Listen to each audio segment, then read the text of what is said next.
My 20-year marriage ended when I discovered my husband was cheating with our son's 18-year-old girlfriend, causing immense family turmoil. I'm going to use pseudonyms for anyone I reference in this post. I, 41, am a stay-at-home mom. My husband, 48, whom we'll call Paul, works in finance. We have been married for nearly 20 years. We have 2 kids, whom we'll call Eric, our 18-year-old son, currently a senior in high school, and Mary, our 15-year-old daughter. They are both the lights of my life. My marriage with my husband has grown somewhat stale over the years for a myriad of reasons, such as his work schedule and how I've aged poorly since we first met. Our son Eric has a girlfriend, 18, whom he's been dating since they were freshmen in high school. We'll call her Amy. Eric absolutely adores Amy. She's his first love and she's someone I've always considered as family. This makes the whole situation emotionally excruciating for me.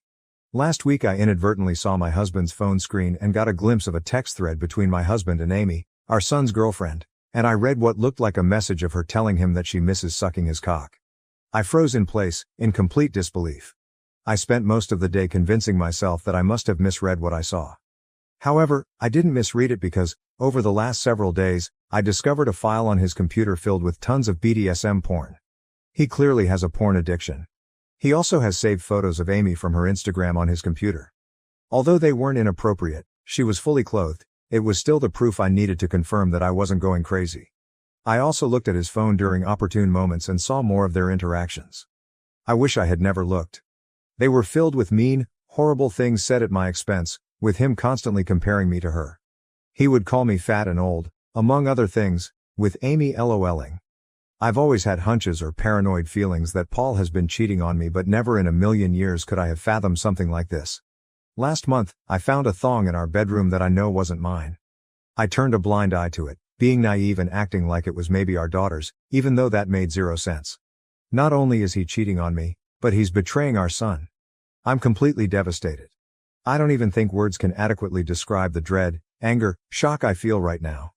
I'm totally overwhelmed on how to handle this because obviously action needs to be taken, but I'm terrified of what kind of psychic blow this will be for my son.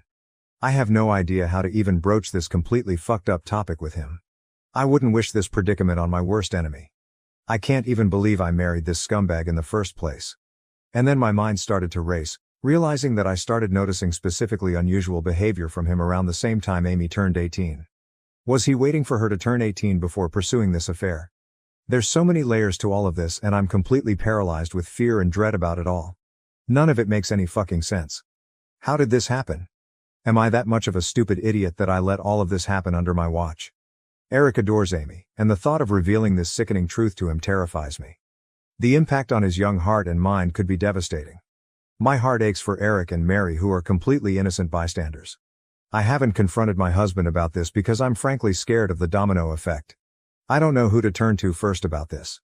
I share my story not for sympathy, but in search of understanding and perhaps advice from those who might have had to grapple with deep betrayal. Thank you for listening.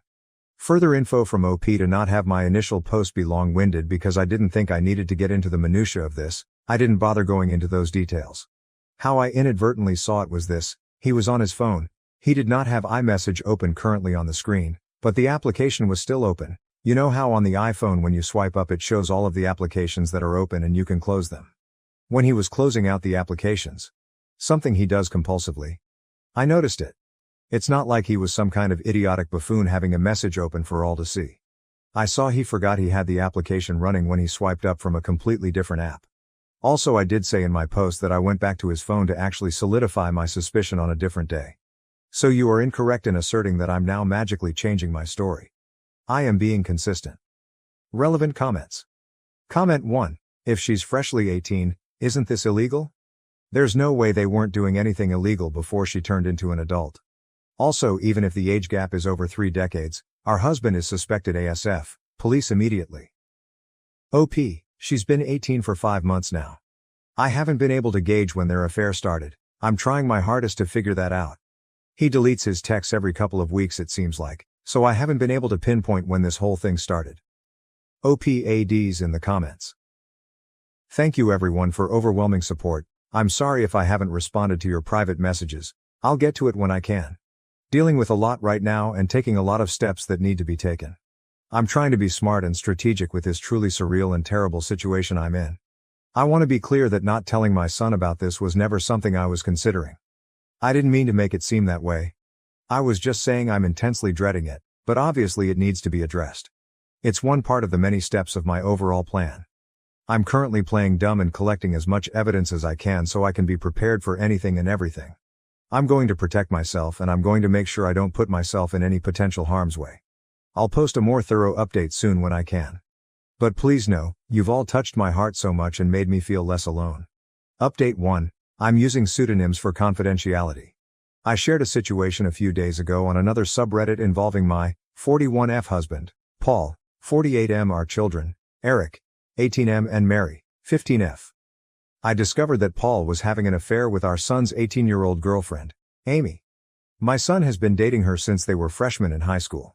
My brother connected me to a very tough junkyard dog-type lawyer. I saved screenshots of all his conversations with Amy. I was only able to get the last 3 months from iCloud. The conversations were mostly flirty and dirty talk. It was hard to stomach, completely sleazy, and I saw several negative things said about me. His call history showed he talks with her for hours pretty consistently. He uses dating apps. I took screenshots of his profiles and all of the active chats he has with his matches. It's very clear he uses a filter to seek out girls who are 18, 22 or so. I copied all of his files from the computer. He goes on sex chat rooms and forums, and he spends a ton of money on OnlyFans. I rummaged through every possible hiding spot I could think of in the house. He had various toys, blindfolds, cuffs, lubricants, etc. He also had different outfits which looked kind of like a girl's Catholic school uniform and a French maid type outfit too. I picked up Eric and Mary from school, and we all drove to my brother's. They were able to sense something was awry when I picked them up. I delicately told them the entire situation, and I broke down crying. Mary had the most anger, even more than Eric. I met with Amy's mother and told her everything. She confiscated Amy's phone and gave me the entire chat log. It only dated back 3 months like on my husband's cloud, almost as if they both deleted the messages at the same time. She told me Amy sobbed when confronted. Amy basically told her mother that she will never understand and that she and him are in love. I don't want to get into too many details with what else she was saying, but suffice to say, it's very easy to assume that my husband slowly and methodically became a sage-like figure in her life, making her feel she could rely on him, and he took advantage of the fact that she came from a broken home. Amy is also non-stop insistent that their friendship only became romantic physical recently, and before that, she said he was more of a friend and mentor. I confronted Paul over Zoom. The look on his face was scary. He became red and looked so sweaty. He had anger and panic in his eyes. His tone of voice was very defensive and frightening. He kept yelling the word context over and over again and that none of that happened. He was unable to speak without constant stutters and intensity. Nothing really made any sense to me. I refused to tell him where I was, and he said I had no right to take his kids away from him, and then he abruptly left the Zoom. My lawyer is filing for temporary sole custody of Mary and a restraining order. Mary is still the most angry. She's totally furious with her dad and Amy. Justifiably so, of course.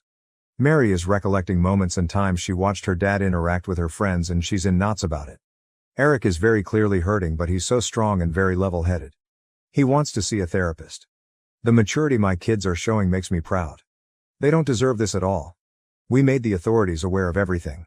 I plan on being completely unforgiving and ruthless in this divorce. I'm reflecting on how I've been treated and how it's made me a shell of myself and how I've had a very negative opinion of myself because of him over the last 20 years. I don't want to let this scumbag get away with it. I want to reinvent myself and move on stronger than ever. Relevant comments. Comment 1. How is your son holding up? What has developed between him and Amy? OP. He hasn't spoken to Amy yet since finding out the news and I'm not sure if he ever will again. Comment 2. Have you confirmed if the thong you found was Amy's? The situation is fucked up. OP. I confirmed that it wasn't my daughter's. She said it wasn't hers. And I know it wasn't mine. So who else could it be? Comment 3. Wait. Are you saying that they fucked in the master bedroom?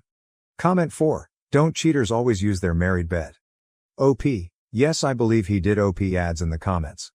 Both me and my son are going to get tested and checked out as well. There's no telling how many different women he's been sleeping around with. As for Amy, her mom has been in contact with me and Amy has been threatening to run away with him because they are in love. Update 2. Thank you again for all the love and encouragement. It gives me comfort and means so much to me. I've received many comments and messages accusing me of faking this story, which oddly also provides comfort because all of this feels unreal even to me. It validates my own feelings that there are people out there who can't even fathom this being true. I wish it were fake. I've been focusing on and worrying about how others are feeling over this, somewhat ignoring my own feelings which I'm trying to change. I range from anger to numbness like a light switch. We're all safe and still at my brother's house. We're very careful, and his house is secured.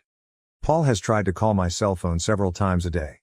I am refusing to interact with him, and I will have my lawyer handle all correspondence. He scares me, frankly. My brother has a very secure house with an alarm system and deadbolt locks. We feel safe with him. Both my son and I got checked out and tested. It appears so far that we're both clean based on the immediate rapid tests, but in the coming days, we'll know for certain when the lab results come in. I'm not overly concerned. Eric is scheduled to see a therapist early next week, which is very good and needed. He's not himself right now. He seems a bit shell-shocked, and I'm concerned. He internalizes a lot, and it's hard to get a read on what's going on in his head.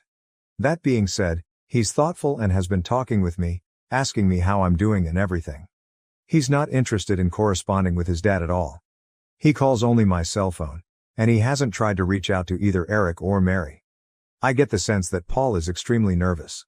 He's scared, and I think he deep down knows that if investigated thoroughly, he would be in big trouble.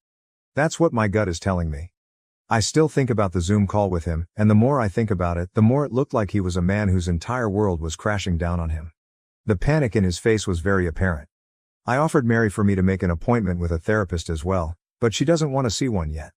She said she's open to it eventually but wants time to herself. She's been asking her friends about her dad and if they experienced any creepiness from him. Her friends were open and honest with her, and apparently, they felt like he stared a lot and sensed his hovering presence whenever they were over. One of Mary's friends went so far as to say that she felt like he was checking her out a lot. Like looking at her rear and complimenting the color of her yoga pants. At the time, no issue was brought up about it, but in light of everything that has been happening, it seems strange now. He would sit himself in different areas or vantage points to get a good view of her, she claimed. He also asked questions about what kind of friend group or which clique they were in at school. He kept asking about if they were popular girls. I'm completely embarrassed that they had this experience at our house. As for updates on Amy, which is the main reason why I wanted to write this update, I completely agree that she is also a victim. A lot of people have been emphasizing that, and I agree. I've done everything I could in my own power to indirectly get her opportunities to get help. Like I said, I told her mother, and she's been updating me on everything. Amy, unfortunately, is still living in her deluded reality, and I can only pray that she'll eventually come to her senses. She doesn't want to see any doctors or therapists at all and has been constantly trying to reach Paul because, again, she believes that they are in love. From what I've been told, she hasn't been able to get hold of him, and he's been avoiding communication with her completely. Amy blames me for that and believes I took away his devices and am very controlling. Any truth that her mother tries to convey to her is met with conspiracy theories and hostility. Amy looks at me as a villain and still sees Paul through rose-colored glasses. Her mother showed her screenshots of his dating app profiles and matches, and she refuses to believe it, saying I photoshopped it. According to her mom, Amy keeps saying things like everyone is just mad because she found herself a real man, and that I'm jealous because she takes better care of him than I do. It's in line with some of the conversations I screenshot, where a lot of what Paul says is him complaining about things I don't do for him sexually. Right now, she's insistent that she and Paul will be together in the long run. Ugh, he's honestly a slimeball. I can only hope that Amy comes to her senses, but me directly intervening doesn't feel like it would be productive at the moment. Maybe eventually though. Relevant comments. Comment 1. I'm so sorry that this happened to you. Reading all the previous posts, I honestly get the vibe that your husband wasn't a very good one to begin with. Someday, when you're ready, you're going to find someone who thinks you're glorious as you age. Your son is also going to be okay. He's gotten a lesson on exactly how men shouldn't behave. A painful one, but in time, he's going to realize that Amy was groomed and abused. It sounds like she was vulnerable, and your ex took advantage of a child who was in a bad situation. Hopefully once Amy has had some time to process just how messed up this was, she'll tell the police the whole story. I fully believe something was happening before she turned 18 OP. I believe stuff happened before she was 18 too. Comment 2. Do you think they kept that relationship secret for most of Eric and Amy's relationship? What a disgusting father and pig if that is truth. OP, I'm not sure when things got actually physical or romantic, but I do think his grooming started as soon as she came into the picture when Eric started dating her freshman year.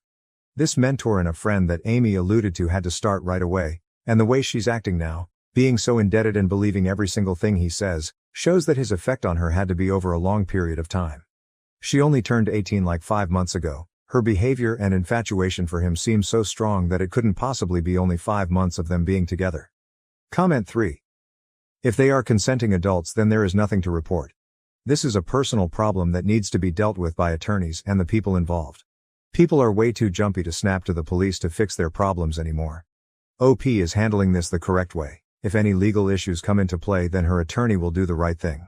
OP. The only thing we can really hang our hat on is the possibility of Amy having an epiphany of the reality of her situation, and she opens up candidly about when it began. But because she's 18 currently and has no interest in saying or doing anything that could potentially put Paul in legal trouble, nothing really can be done. Unless they find out about other girls that I have no idea about yet. I have face blindness, and my BF's tests are overwhelming. How can I clearly communicate that this behavior is hurtful and unacceptable? Hi y'all, sorry for posting this. If it's not okay, I can delete it. I've been with my BF for almost a year now. I love him dearly, and he loves me too, I'm guessing, but there's one thing that's causing a lot of issues for us. I suffer from prosopagnosia, face blindness, which means it's really hard for me to recognize people's faces. I usually go by other characteristics to put a name to a person, like hairstyle, facial hair, marks, skin colors, accessories, etc., but it's still really tough. It's caused me severe anxiety and other mental health struggles. I'm lucky to have wonderful people around me though, who are aware and try to help. They'll introduce themselves when we start talking, wear something they know I've linked to them, or whatever. Usually my BF does this too, but sometimes he likes to test me and it's incredibly stressful. He shaved off his beard once, a few times he wore a completely different style of clothing, or changed his hairstyle, all without warning me. In those moments he won't tell me who he is, or say someone else's name, just to see if I'll figure out it's him. He'll make jokes saying he'll try to switch with one of his friends and see if I'll stay loyal. I usually do realize it's him, but it causes me a lot of anxiety. We've had big fights on this. He says he's allowed to change his look. I'm not a cartoon character. I ask him to warn me. Don't get me wrong, he cares about me, but I don't think he gets how stressful it is. How do I make it clear? We have a lot of great times together, there's just this bump. Update. It's hard to imagine I made this post 19 hours ago and now I'm in the middle of breaking up with him.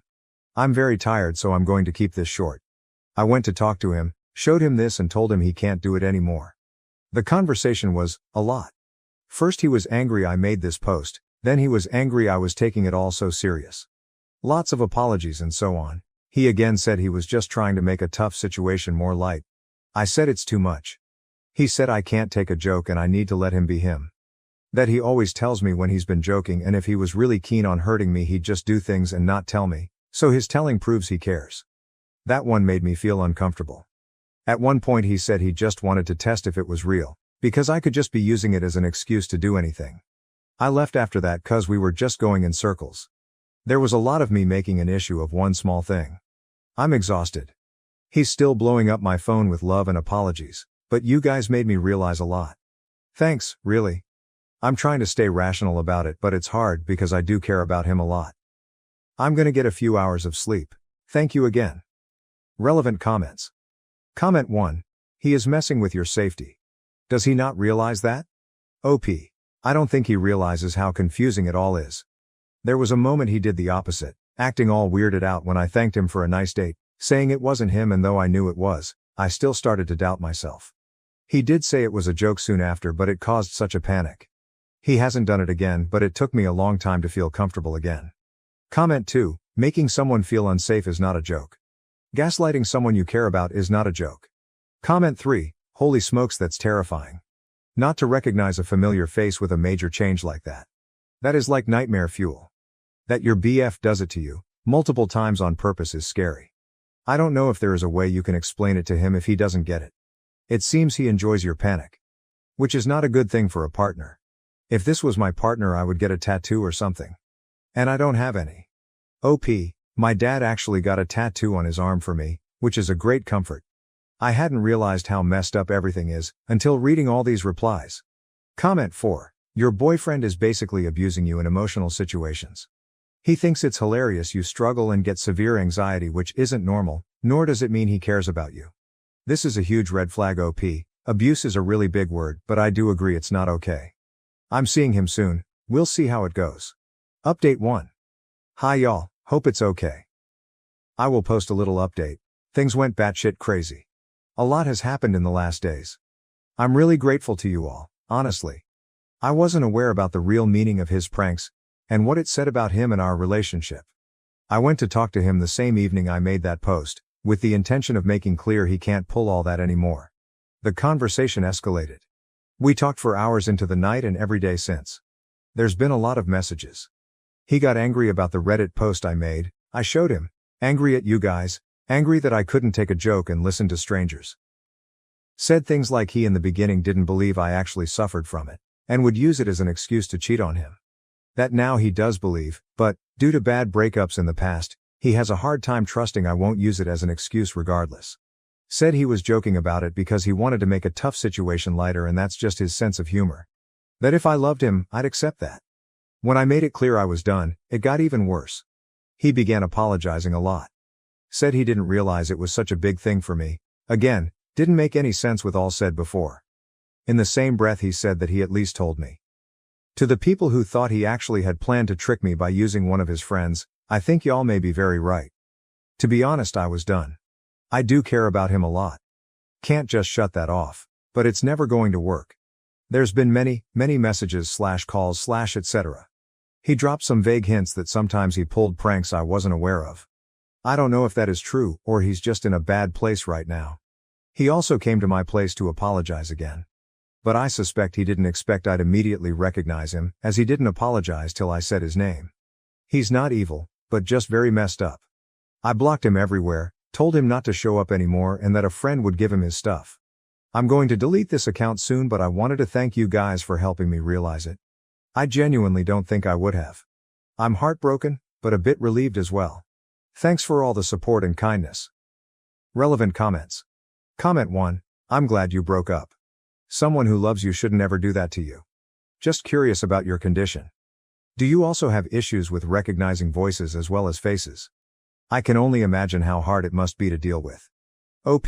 Actually, voices are one of the traits I go by to recognize someone.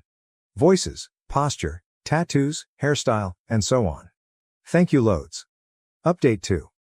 This is probably a bit stupid, but that boy has got me questioning my own mind. Either way, sorry if this is a bother. I broke up with my BF a few weeks ago. I had realized, in part thanks to Reddit, that some of his behavior was absolutely not okay, and when I tried to talk to him, the conversation escalated to me breaking up with him. I have a pretty severe case of face blindness, prosopagnosia. It means I can't remember people's faces and go by other characteristics to try and put a name to someone. Voice, hairstyle, posture, etc. People around me know and introduce themselves when we meet and other things to make it easier. I have a lot of anxiety because of it. He used to try and test me, which gave me a lot of stress. Changed up his look without warning to see if I knew it was him, and a lot more. He called it pranks. He is a jokester. So we broke up. It's been a lot. He'd been calling or messaging non-stop with both apologies and non-apologies, till I blocked him. In moments of a lot of emotion I said things like I never wanted to see him again, and he'd reply that he was hurt, that I wouldn't even know if it was him and I was lucky he wouldn't do it. Made me feel icky.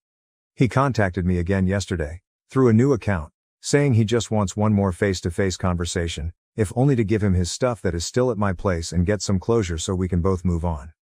I said my plan was to get a mutual friend to bring it over to him. He was hurt.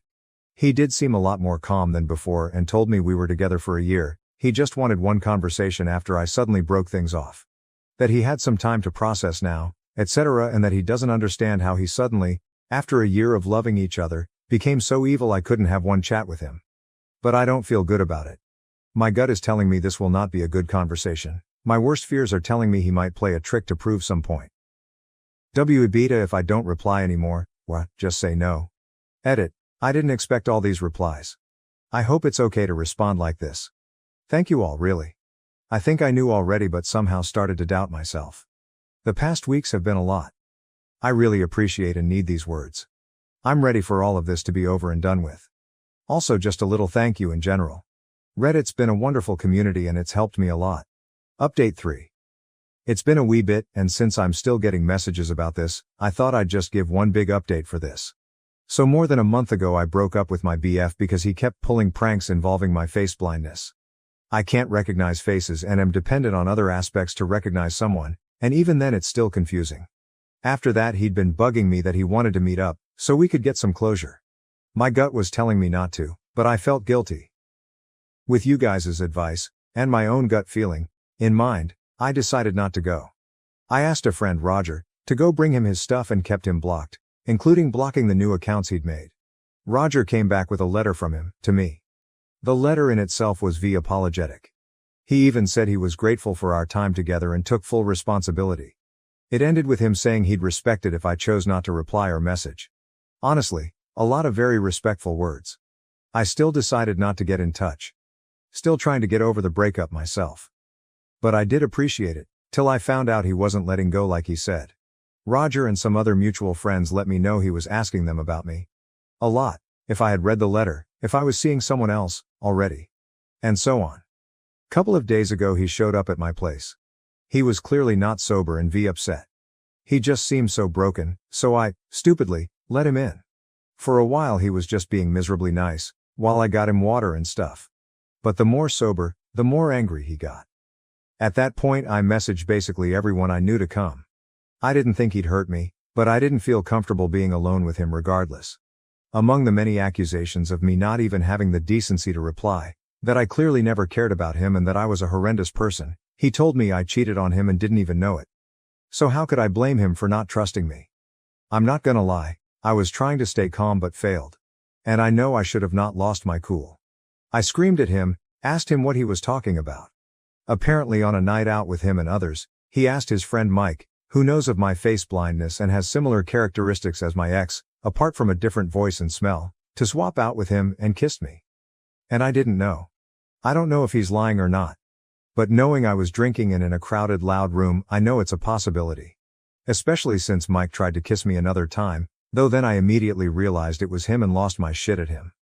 When I told my then BF, he was more angry than I had ever seen him. So IDK if the time was a plan as well or not. Either way Mike is a disgusting human. I know it's just a kiss, but it did make me sick to my stomach just thinking about how they might have played me. I told him to get out, he didn't. Luckily it didn't take long for some people to arrive and get him out. I'm endlessly grateful for the people I have around me. I'm staying at my parents' place now, took a break from work and am looking into therapy. My mom and dad, who got a tattoo years ago just so I would never doubt it's him, are treating me like a princess and reminding me of the kindness people deserve. Haven't looked into a restraining order, but might if it continues. Thanks to you all for helping me see what's right in this situation. Reddit has been a wonderful community I am very grateful for. I probably won't update anymore, as this is over and done with. But I'm glad I got to pour my heart out to y'all. Update 4. We broke up nearly 3 months ago. It wasn't pretty. There were a lot of things not right between us. Among other things, he kept joking with the fact that I have a severe case of face blindness. I wasn't perfect in this relationship either BTW, not trying to make him the villain. Usually I go by voice, obvious traits and so on. I'm lucky enough to have a lot of wonderful people around me who'll introduce themselves once we start talking, warn me if they change their looks or even wear something that'll help me, like my dad who got a tattoo just for me. But it's still hard and gives me so much anxiety. So maybe I'm imagining it all? I stayed with my parents and wee cousins for a while after the breakup, but since I'm home, I feel like he's still around. The first time, I went to a club with a friend and her BF, started dancing with a guy and went outside with him to get some air. The moment we stepped outside and I heard his voice, I knew it was him. I was so sure. I freaked, went inside again and left with my friend. I messaged him later and he denied it vehemently, telling me he was not even near there. That we can meet up and talk if I want. My friend says she's not sure. She was off with her BF and didn't see him. So maybe I'm wrong. My gut says it was him, but I can't trust my brain with these things. There's been more incidents like this since. If I go out, sometimes I just feel like he's there. Like I'll see a guy focused on me and will know it's him, but he'll deny it.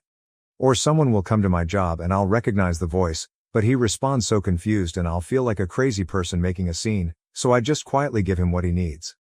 I'll go to the grocery store and a guy will suddenly be next to me. He won't even say anything to me, but the smell traits tell me it's him. But then later he denies it all. It's not every day, or something. Once a week, maybe not even that. But it's enough to make me feel so on edge. The thing is, I could be wrong. Maybe it was never him. I don't go out a lot anymore, unless I'm with someone. I keep my phone in my hand in hopes of snapping a picture to show to my friends. Looking into how to get a camera. I don't know what else to do, really. I'm afraid if I talk to others about it, they'll simply dismiss it. At the same time, he's still messaging me, just as kindly as when we first started dating. He says he's worried about me, that he wants to help. And I just feel like I'm going crazy. Maybe I am. Update 5. I have a quite severe case of face blindness, but have my own ways to get around, like all of us. But still, I can never be completely sure who's in front of me until they confirm it. I'm sure you know the feeling. Now I have had wonderful people in my life who make it so much easier for me. But have you had people who don't do that? My previous BF messed with me sometimes, and I sometimes worry he might still be. But it's hard to be sure, when I can't trust what I see. Sometimes I'm so sure it's him, but he'll deny it and I can never convince myself to be 100% certain of what I saw. Do you have any things you did to deal with people who messed with you? Or didn't you take your prosopagnosia seriously? New update. First, thanks to the mods for allowing me to post this update. I don't know if anyone will see this, but I keep getting messages about this, very kind ones, for which I'm grateful, and thought I'd just do a wee update. I'm not in the best place mentally, so I will keep this short. This will also be my last one, as Liv taken plenty of your time as is and don't really know what to do with the attention, though I'm extremely appreciative of all the support and advice. I posted here a while ago about how I wasn't sure if my ex was messing with me, and my face blindness, or if I was just being paranoid. I now know it's both. I really did feel like a crazy person. The day I made the post, I broke off contact with him again.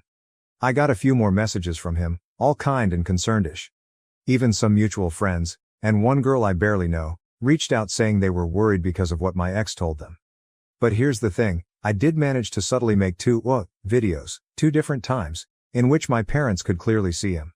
Honestly, I was an absolute mess. Since then I've also been staying with my parents again and took a break from work. We're trying to look into a restraining order, but it's not that easy.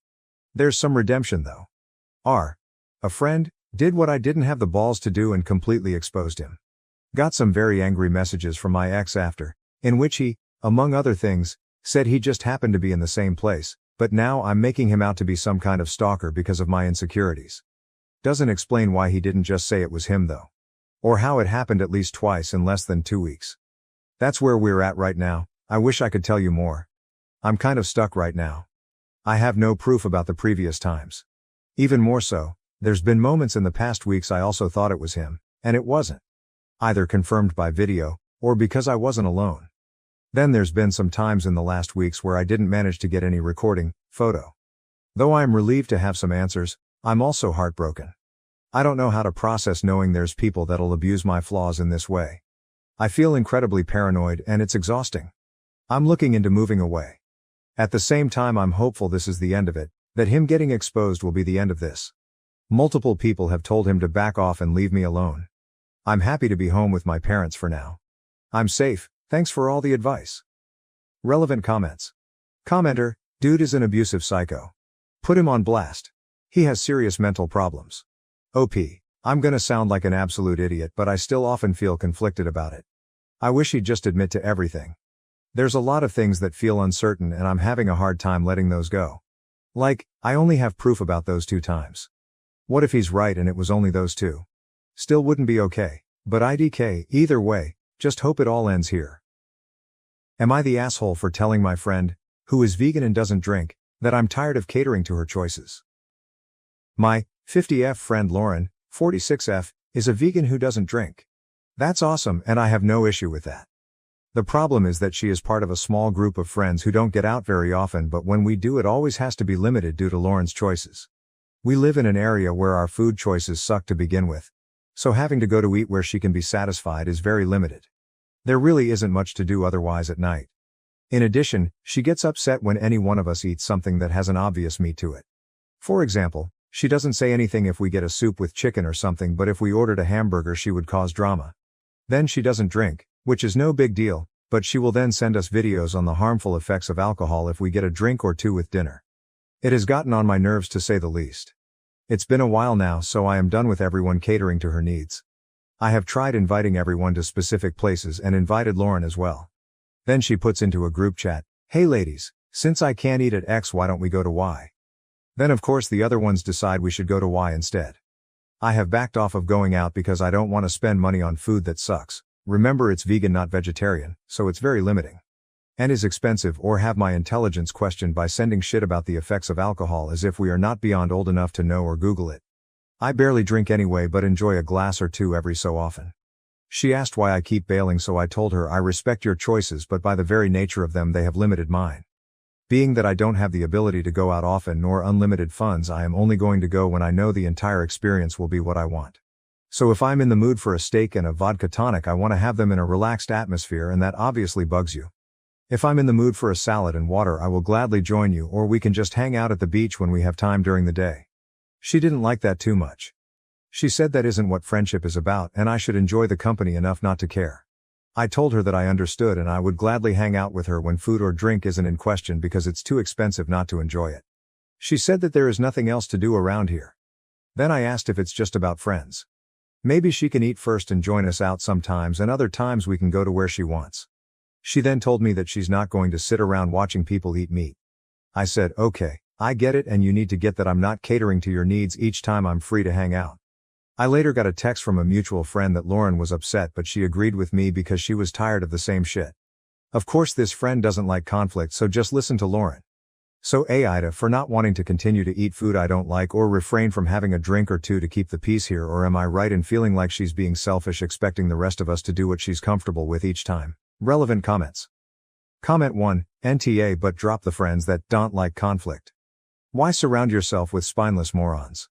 OP, true. It was all getting on my nerves and why I was happy not going anymore. However, I sometimes wonder if I'm an asshole when others just easily bend to other people. I appreciate that. Comment 2, NTA, Lauren is an ass though. The condescending comments about meat and alcohol are beyond me. OP, the alcohol really pissed me off. It was such a self-righteous type of behavior to me. Comment 3, NTA. She's exactly right. That isn't what friendship is about, and so why can't she enjoy hanging out with her friends who are allowed to eat and drink whatever they want, while she eats and drinks what she wants? I'm sorry, there's probably not a great ending here, but the way she's framed the situation can easily be turned around back on her, so she's not right. Neither is she wrong.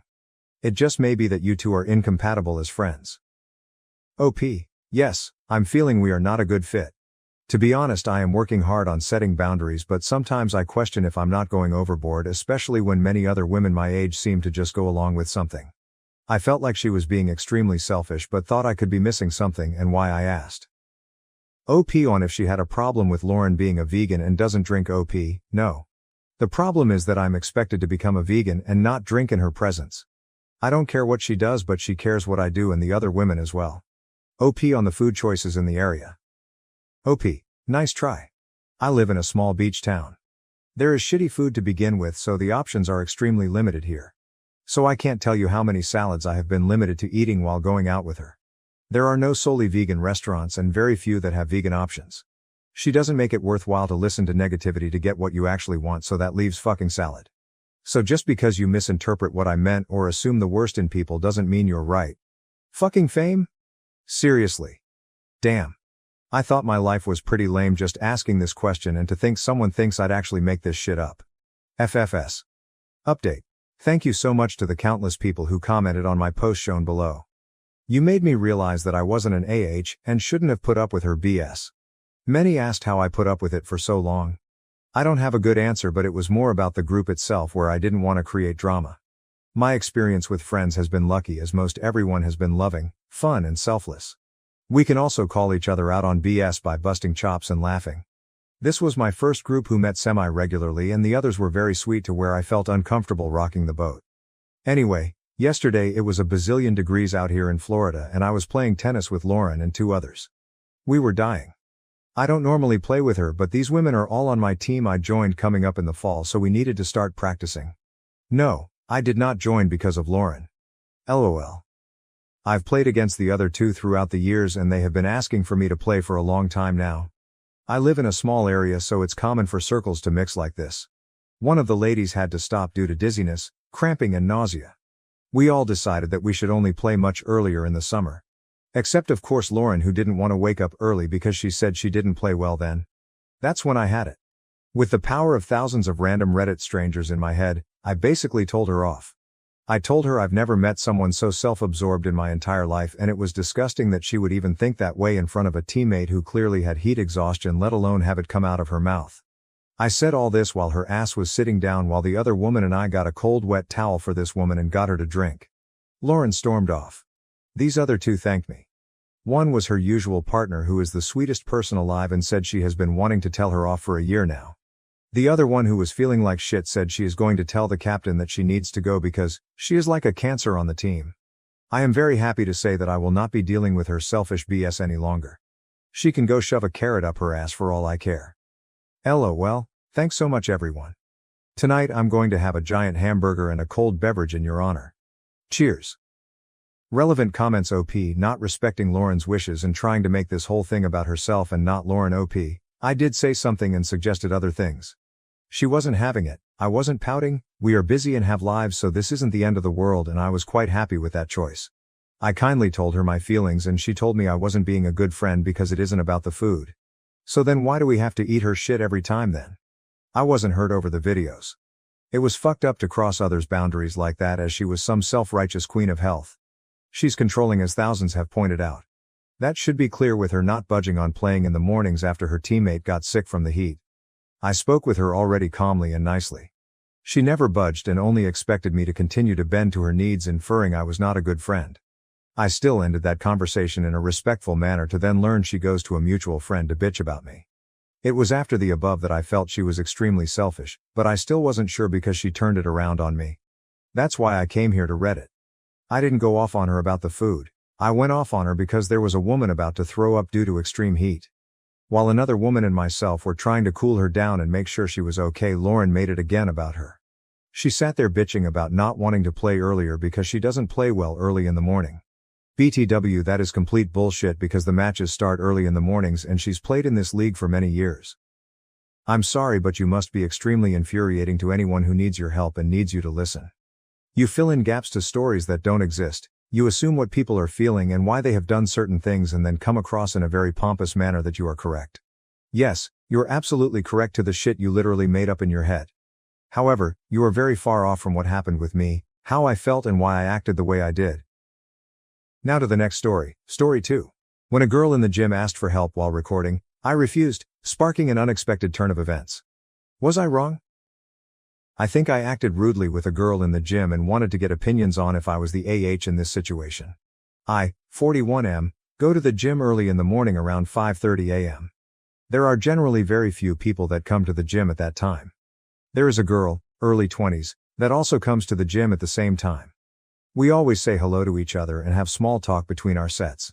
She comes in early because the gym is empty, and she likes to record herself working out as she wants to be a fitness influencer or something. She seems dedicated and we have known each other for at least a year. This morning, as I was working out, she came to me and asked for help. She was very excited and told me that she wanted to go for a PR on barbell squat. She asked me if I could spot her as she was not confident if she would be able to do it. I said okay, as this is not the most uncommon thing. For people who are unfamiliar, this is an exercise where you carry a barbell with weights on your back and perform a squat.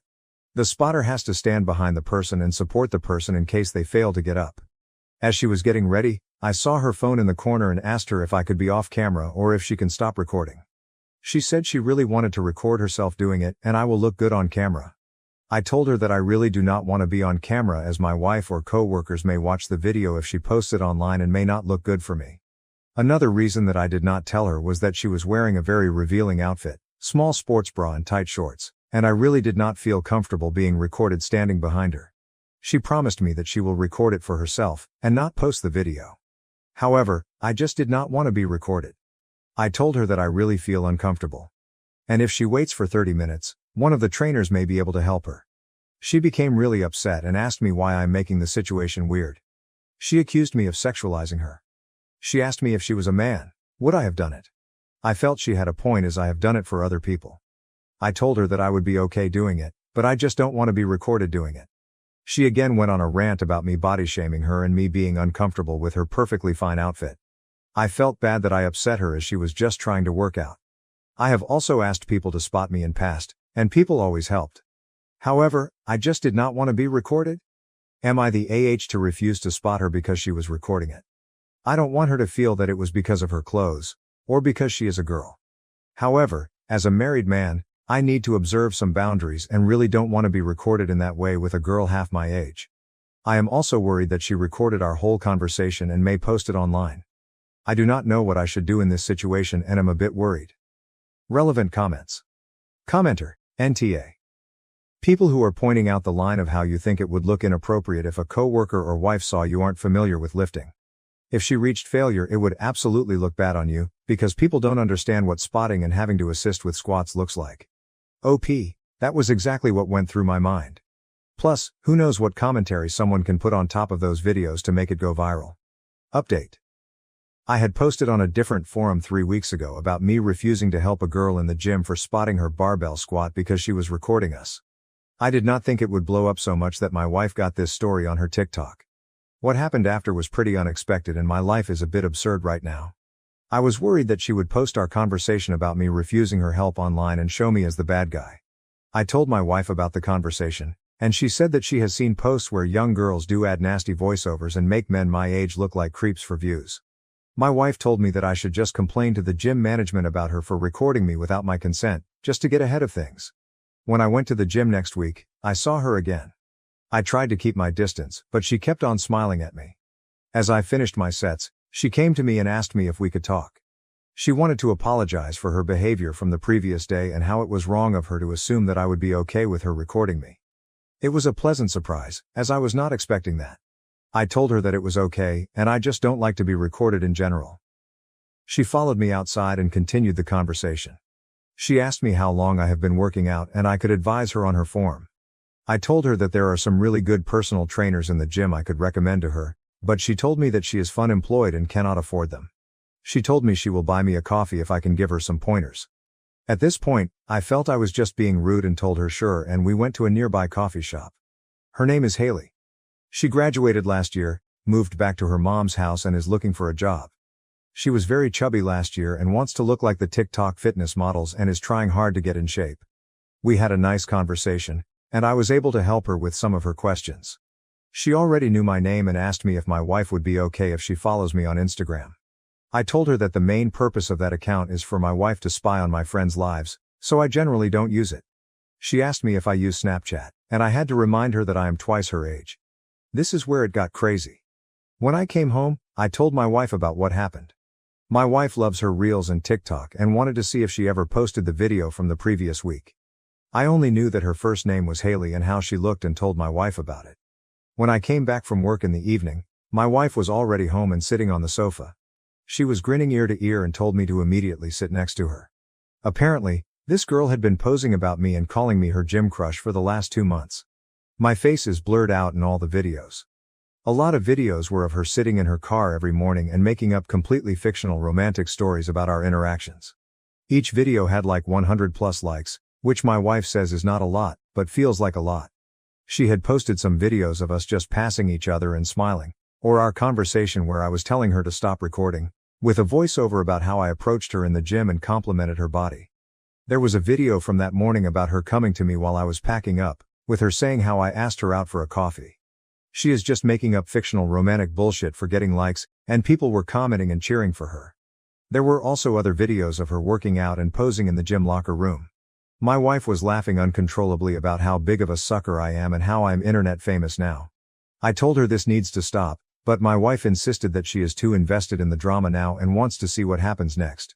She said that this girl is really young, and just trying to establish herself and get more followers. Plus, she has not done anything inappropriate and is not showing my face in the videos. My wife just wants me to play along and see what crazy Haley does next. So for the last 2 weeks, I have been going to the gym, talking to her every day, and my wife keeps me updated on what story she came up with for the day. We go for a coffee every Wednesday and I am mentoring her about nutrition and what she should focus on, to the best of my abilities. It's all a game for my wife, and I do want Haley to succeed as long as she does not cross a line. However, the whole thing feels really crazy, and I'm too old to deal with this shit. I am not sure how long I can keep up with the act. Her behavior seems innocent, but also, I'm getting a bit uncomfortable with the whole thing now. Relevant comments. Did the girl know OOP is married? OP. Yes. She knows I'm married. I wear my ring in the gym, and also I talk about my wife all the time to her. I also feel it's a bit weird for a 22-year-old person to make up stories. My wife feels she is just using me as an NPC in her fiction to gain more viewers and create drama. We discussed it, and she told me about how some girls just make up stories about bad first dates on TikTok as it gets them a lot of views. My wife feels it's weird, but I need to see the humor in this situation. At least it's entertaining, and she wants to know where her story goes next. What was all about in the coffee discussion? OP. What are the coffee discussions like? It seems weird for her to do that. If it is just for TikTok attention, it's easier for her to make stuff up. The coffee discussions are very fitness oriented, and she genuinely has legit questions. We do discuss stuff about our lives, mostly hers, and she shares her struggles in getting a job and life in general for a Gen Z person. However, she has never said anything inappropriate. I feel she must have had some footage of me passing her and smiling and greeting her and just used that in her edits. My stepsister stole my fiancé and taunted me with postcards. Now they're broke and begging for a job at our family business. I, 28F, was engaged to my college boyfriend about 4 years ago. We had been together throughout college and got engaged at 23. A week before our wedding, he ran off with my stepsister. My ex-fiancé Greg, 28M, and my stepsister Melissa, 28F, eloped just before our big day, leaving only a letter behind. In the letter, Greg admitted to starting an affair with Melissa a few months after our engagement. He said he realized he couldn't marry me because it would be unfair to all of us, as he and Melissa were the ones truly in love. He believed the universe used me to bring him to his true love, and marrying me would deny us all a happy future. And that was it. They left, and I didn't see them again until recently. Greg's parents were so embarrassed by his actions that they covered all the wedding costs, so I didn't have to pay anything. That was the last time I interacted with his family.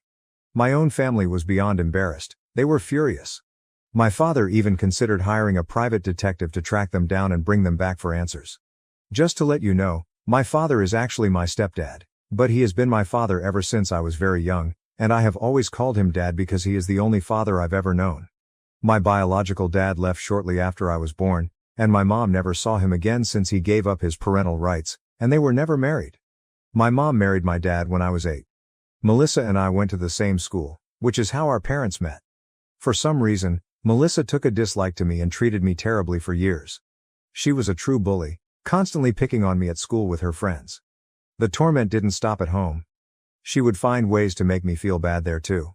Despite my complaints, our parents' attempts to discipline her weren't effective, and she wasn't afraid of them, so she continued her bullying. My school years were a nightmare because of her and her friends. Much like my dad was absent, Melissa's mom wasn't around either, as she had passed away a few years after Melissa was born. Her mother died in the middle of the night from an epileptic episode, so whenever my mom tried to discipline her, Melissa would retort that she had no right because she wasn't her real mom. My father attempted to stop her bullying, but it was futile as she was fearless. They tried everything from scolding to gentle talks, but nothing curbed her behavior. Occasionally, they threatened to send her away, but she would boldly challenge them, knowing they were empty threats. In middle school, she was already troublesome, but by high school, her behavior worsened significantly. She picked up bad habits, becoming almost a juvenile delinquent. She started smoking and sneaking out to drink with her equally problematic friends. The turning point came when she was arrested with her friends one night for breaking into a house while drunk. This incident finally pushed our parents to take action. After weeks of pleading and protesting, they managed to send her to a rehabilitation center for troubled teens. Though she was unhappy, my father was adamant, insisting that if she wanted to stay with us and be part of the family, she had to improve. He couldn't allow her behavior to continue and disrupt everyone else, as she was becoming a menace to society. Melissa left during our sophomore year and didn't return until after we had graduated. She enrolled in a school near the rehab center and stayed with her aunt. I didn't see her during those years because I had no interest in how my biggest bully was doing. My parents visited her every weekend and always asked if I wanted to join, but I always said no. Her friends ignored me after she left, which greatly improved my high school experience as I no longer had anyone constantly bullying me. Melissa continued her education in rehab, and, when she returned, the first thing she did was apologize for everything she had put me through. She seemed much calmer, and I thought she had genuinely changed, so I forgave her. We were both heading off to college in a few months anyway, so it didn't seem to matter much. Once college started, we both moved out and only came back home for the holidays. During those times, she was much nicer to me. Not in the sense of being friendly, but she simply ignored me instead of constantly picking on me as she used to. I had no reason to suspect anything even after getting engaged. They both acted as if nothing was happening. I never thought Greg might have feelings for Melissa. It never crossed my mind because Greg convincingly acted like he was in love with me, all while cheating on me with Melissa. She also pretended to be my friend, so I didn't find out the truth until it was too late and they had already left. My parents wanted to track them down and bring them back, but I convinced them to let it go because I just wanted to forget everything. It was already devastating that Greg and Melissa made a fool of me by running off a week before my wedding. I couldn't handle any more drama. I was deeply depressed and emotionally drained. For weeks, I buried myself in work and sleep to avoid confronting my heartbreak. My heart was shattered and I felt numb, but worse was yet to come. A couple of weeks after the day that should have been my wedding, I received a postcard from Melissa. She was in California, and included a bunch of photos of her and Greg looking incredibly happy. It was clear she was rubbing it in my face. She mentioned being sorry about the surprise before my wedding, but it was obvious she wasn't truly sorry. She just wanted to hurt me. That's when I realized she had never forgiven me for what happened years ago and blamed me for being sent away. She never wanted to be my friend. She used me to get to Greg. I had trusted her and ended up being a stepping stone in her malicious plan. I have to admit, for days after receiving that postcard, I couldn't sleep because I was losing my mind over it. It was a traumatic experience, and I needed months of therapy to heal and address my trust issues. The postcard wasn't a one-time thing. She sent me pictures of her and Greg for months. It only stopped after about a year because I never responded or engaged with her drama. Our parents were furious and cut all ties with her after the first postcard. They never reached out to her again, which was a significant loss for Melissa because she was poised to inherit her dad's business. She was a business major, partly because she wanted to join our father's company. However, after her betrayal, our father severed all ties with her and offered me the opportunity to work with him instead, feeling he needed to make amends in a significant way. Unlike her, I had a degree in history, which had nothing to do with business. Therefore, I needed to learn the ropes from scratch. My father assured me this wasn't an issue and was eager to teach me everything he knew so I could eventually take over the business. I agreed and started working under him to learn how to run the business, allowing him to retire and hand over the reins to me. After a few years of hard work, I was promoted last year, and my father retired. It was a fantastic feeling, having started from the bottom and learned everything I needed to know. Now, the business runs smoothly under my management, and my parents can enjoy their time together without worrying about it, thanks to my efforts. For a long time, I immersed myself in my work, which helped me move on from Greg. The combination of work and therapy allowed me to heal, and I no longer think about Greg or what he did. I never expected to hear from them again, let alone have them ask for my help. It would take a lot of nerve and a serious lack of common sense to ask for my help after betraying me, humiliating me and flaunting it. Yet Melissa and Greg must indeed lack sense, because that's exactly what they did a few days ago. It was the weekend, and around lunchtime, my doorbell rang frantically. Thinking it was the pizza I ordered, I didn't think much of it. To my shock, when I opened the door, instead of the delivery guy, there stood Melissa, looking extremely worried. Speechless, I waited for her to speak. It was clear she was there to ask for help. She looked destitute and her appearance betrayed her situation. Melissa, always impeccably dressed, now wore old faded clothes that looked long out of date. Her jeans were too short, and she appeared malnourished. I had already decided that whatever she asked, my answer would be no. She explained that she and Greg had been struggling ever since he lost his job a few months ago. Instead of job hunting, he had taken to drinking. Although she had been trying to find a job, her efforts were unsuccessful because she had left the workforce to handle household chores when she moved away with Greg. This gap in her resume made her a less attractive candidate for the job she applied for. She had heard from relatives that our father had retired and handed the business over to me, so she came to ask if I would hire Greg. Melissa admitted she hadn't approached our parents yet and came straight to me because she believed I had a kind heart and felt immense guilt over her past betrayal, confident I wouldn't turn her away. Now that she needed my help, her entitlement was so absurd that I laughed in her face and told her to apply elsewhere because I don't hire cheaters. Then I shut the door on her and walked back to the living room, ready to call the cops if she didn't leave soon. Fortunately, she left that day, but she hasn't stopped bothering me. After her visit, I called our parents to tell them about it. They said they'd heard from neighbors that Melissa was back in town without Greg but hadn't mentioned it. In our small town, news travels fast, so we quickly found out that Melissa had been in town for about a week, staying with an old high school friend. It was likely this friend who told her where I lived and that I had inherited the business she thought should have been hers. She was now really playing that card. A few days after visiting me, she went to our parents to complain about how heartless I was. She expected them to side with her, thinking she had the upper hand by playing the victim, but she was wrong. My father told her that the business was mine to run and I could make my own decisions. He wasn't going to interfere. My mother reminded her that she had betrayed me by running away with my fiancé after pretending to be my friend for years, so she deserved whatever was happening to her. Melissa had lost the right to ask any of us for help, especially after sending me postcards to torment me. She tried to defend herself, saying it was all in the past and she was a different person now, but my parents told her to leave, wanting nothing to do with her anymore. She threw a tantrum, accusing them of always favoring me and treating me like the golden child while ignoring her. My father responded that he had made more allowances for her behavior than any other parent would, but she insisted it still didn't matter. I had everything she was supposed to have, including the business I was flaunting. She claimed it wasn't her fault that Greg fell for her and chose her over me, yet she felt she was being punished for it. She said the postcards she sent were sincere apologies, not attempts to torment me. Honestly, I haven't stopped thinking about her words since my father told me. It's true she was supposed to inherit the business and be in my position, but she lost that because of her own actions, not mine. I never asked my father to cut her out and give me the business, he did that on his own. It seems unfair for her to blame me. She also accused me of being the golden child, which isn't true, but I can see why she thinks that. She believes she was sent away because I complained about her bullying. It's a big deal for a parent to decide to send their child away, and I know it was hard on my father. But again, that's not my fault. If he hadn't intervened, Melissa might have ended up in even more trouble because of the path she was on. I also doubt her claim about the postcards being genuine apologies. She was probably just trying to cover up her intentions. I feel sorry for her because her husband turned out to be completely useless, and now she has to bail him out. She even came to me for help, which must have been incredibly hard for her. I regret how I treated her before. I have everything now, and she has nothing, so I can't help but pity her. That's just who I am. Besides, it's been a long time, and I'm tired of holding on to this grudge. But I also don't want to help her. I can offer my sympathy, but I don't want to hire them or give them money.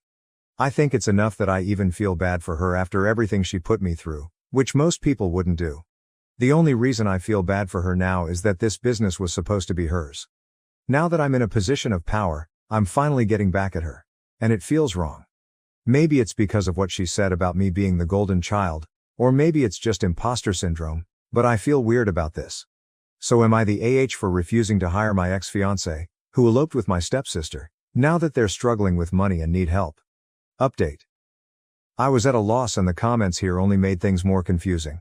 Some of you thought I was right to turn them away, while others claimed I was always the favored child, causing Melissa to act out. This wasn't as helpful as I hoped.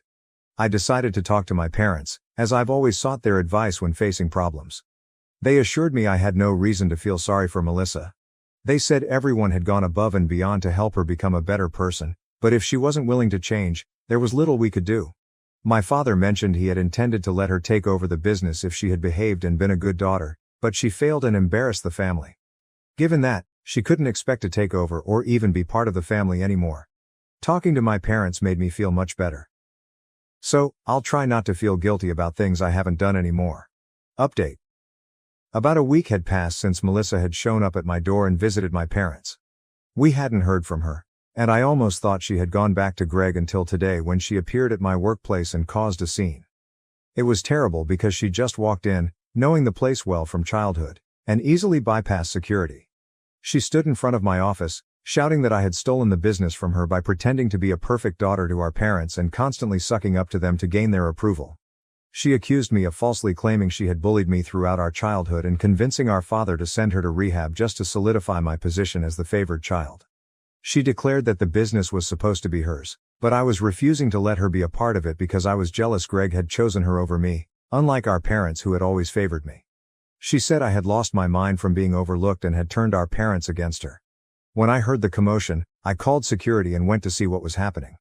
I tried to tell her to shut up, but she continued for a few more minutes until security finally threw her out of the building. I called my dad before contacting the police to get his opinion, and he was furious. He told me to go ahead and call the cops. Luckily, when the police arrived, she was still lurking nearby, likely waiting for me to leave so she could confront me again or maybe even physically attack me. The police took her away and charged her with trespassing and disturbing the peace. They are minor charges, and she might get off with a fine or community service at worst, but it will go on her record, which is never good. I informed my dad about the charges and arrest, expecting him to be upset, but he just seemed exasperated and said he was tired of dealing with her craziness. I feel bad for him because it must be hard having a daughter like Melissa and being blamed for everything that goes wrong in her life, even though it's usually her own fault. Honestly, we have all been really patient. Update. So I think Melissa has gone back to California because we haven't heard from her in a few days, which is unusual since we expected her to lash out after her arrest. My dad asked around and found out that some people saw her heading towards the airport recently, so it seems she's left. Honestly, it's a huge relief that she's gone because I was really worried she might do something drastic to get our attention, which is never good. I have no idea what she plans to do about the situation with Greg now, as it seems unlikely she'll get help from anyone after this. I just hope she finds something to do and gets out of this mess, not out of kindness or compassion, but because if she doesn't, she'll just come back here with Greg and bother us again, and I don't want that. So I genuinely hope and pray that either she or Greg finds a job and can support themselves. For now at least, I won't have to hear from her for a couple of weeks, and I believe this nightmare is finally over. My girlfriend of a year slept with another guy while we were taking it slow, a month into dating me. I have been with this girl I'll call Jess for close to a year now. Since specifics matter here, we started dating around last Thanksgiving, but it was only about a month later when we said we were in an official relationship. I really like this girl from the get-go, and we've gotten very close since then, and we're actually planning on moving together soon. Here's a problem. Recently Jess and I ran into a guy at a small get-together with mutual friends. They exchanged a weird look like there was something between them, but I didn't think too much of it at the time. During the party something came up about the place Jess went to for a date. The time was clear since it was a Christmas market in my town, and again I thought something was off about the guy. Well, later that night I actually got a text from him. He got my number from one of the mutual friends, but said, "Hey, I don't know you, but I thought you should know that Jess and I hooked up right after Christmas." I confronted Jess about this and I could tell she tensed up right away. She got this sad look on her face, but confessed right away. She said she had met this guy on Tinder and hooked up a couple of times but stopped any contact before we became official. She said she wasn't sure we would get into a relationship at that time, but she still felt bad that I found out this way. She said she considered telling me but was afraid it would ruin things between us. I told her I needed some time to think and proceeded to get drunk that night and ignored her texts. The thing is, I feel very betrayed and I'm really considering ending things. Sure, we weren't official when this happened, but we had already been on multiple dates at that time, and I thought it was pretty clear that we were moving towards a full-fledged relationship. On my side, I had no interest in pursuing other girls at that point because I only wanted to be with Jess. And on her end she was definitely hinting at us evolving into a couple and strongly hinting at exclusivity. The other part that kills me is that during this early stage, Jess specifically said she wanted to take things slow physically until we knew each other better. But during this same time she hooks up with a guy she barely knew from Tinder. When I asked her this, she said it's different because she took it slow with me specifically because she thought we would get into a relationship, but it was somehow different with a casual hookup. That logic makes zero sense to me. I don't really want to talk about it with my friends because I think they would hate Jess if they end up staying together. But I would like to hear opinions here. Would you stay in a relationship like this if things were going well but the beginning was so shady? TL.er. My GF met up and hooked up with a guy while we were dating but not officially while she was taking it slow with me. Relevant comments. Comment 1, in my opinion, if you're dating someone and moving towards a serious relationship, you don't freaking bang other people. This would be a deal breaker for me, but you do you, man. If you can't get past it, then end it. OP, yeah, that's how I feel as well. It would have been one thing if she was just talking to other guys in the early stages while we were still defining things. Of course that's fine and normal, but it feels like a slap in the face that she found another guy to sleep with after we had already gone on quite a few dates and I made it clear I thought we were moving towards a serious relationship, which she seemed to also acknowledge. There is no way she didn't know I would feel hurt that she did that. OP also added to a deleted comment. Teacher logic made no sense to me. She tried to explain that with guys she wants to be in a relationship, she wants it to feel special and wants to build an emotional connection. But for guys she sees no future. She sometimes just wanted some physical fun that meant nothing. but I just can't wrap my mind about that. It feels like a gut punch that as we were getting closer and building a connection, she didn't want to be intimate with me, but instead preferred to find someone else. No matter how she rationalizes it, it's hard not to feel like a second choice of sorts. Update. As the title says, I decided to break up with Jess. I kept going back and forth because I was worried I was throwing away a great thing over something that happened in the past, but the problem is I thought I really wouldn't be able to get past it. I can't help what she did was really shitty. Yes, I know that technically she did not cheat, but she knew that I wanted a real relationship and that we were potentially moving in that direction. But meanwhile she expected me to plan, and pay for, interesting dates, court her and prove that I was worthy of her while she happily hooked up with randos who basically did nothing but show an interest in fucking. Fuck that. In a follow-up conversation it also came up that her friends sort of guided her to act like this. That she should basically allow herself to have fun and to keep her casual options open but with me to make me work for it, and show that I wasn't just looking for sex but was capable of being a committed partner. The whole thing just seems so manipulative and ugly, and these were also mutual friends who I considered to be nice girls and now my friends as well. Now I never want to see any of those pieces of shit ever again. Anyway. I know this is starting to sound a bit like a rant lol, but I felt pretty pissed off and basically called it quits. The actual breakup was actually quite unpleasant. No harsh words were exchanged, but Jess cried and we kind of talked about some happy times. I guess that's the hardest part about this, like I don't think she is a bad girl and maybe we could have had a nice future together like we did over the past few months. But in the end, I do think I made the right decision. I want to be with someone who treats me well from the get-go, not someone who manipulates me while playing games just so she can have her cake and eat it too. Now to the next story, story 2. My wife made negative comments about our daughters posing for her school photos. Am I the asshole for getting angry at my wife over this? I, 60, have been married to my wife, 51, for around 15 years. We also have a beautiful daughter named Hayoung, 17, who is in her junior year of high school. Yesterday after school, Hayoung, pronounced Hayoung, came up to me and my wife and showed me her school pictures, both her individual photo and her group grade photo. They were taken all the way back in February, but they had just arrived today. I complimented Hayoung and told her how beautiful she looked in the photos, before telling her how proud I was to see her grow up throughout the ages, before showing my wife the pictures of our daughter. It did not go the way I hoped it would go.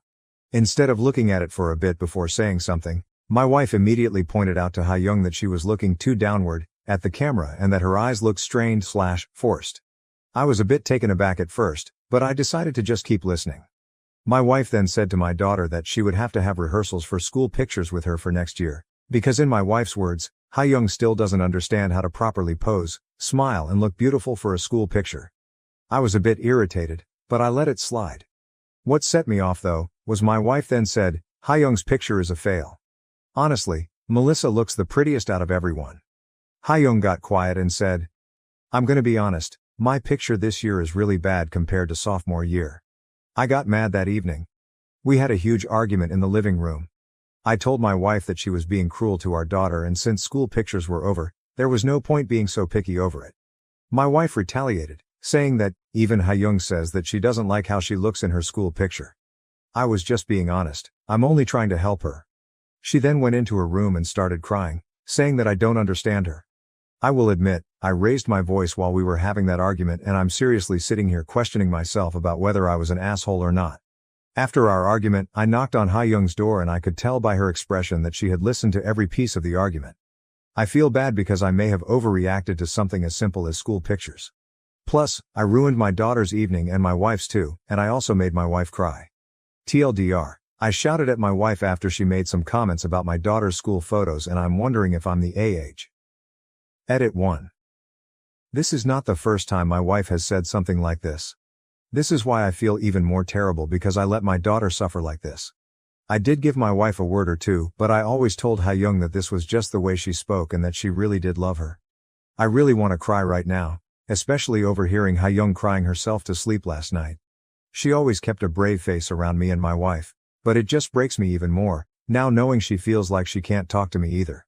I failed her. Hayoung always asked me every morning if she looked beautiful. She would always ask at meal times if she was eating too much. I'm so afraid of the damage we both put her through for so long. I'm so scared she's going to develop an eating disorder and I'm going to make sure to set things straight with my wife and take care of my daughter better. She is always my first priority. Edit 2. I was taken off guard even though my wife has made responses like this in the past, because though it's not the first time, I had a little bit of hope left that she wouldn't point out Hayoung's appearance that outright in her school photo. Relevant comments.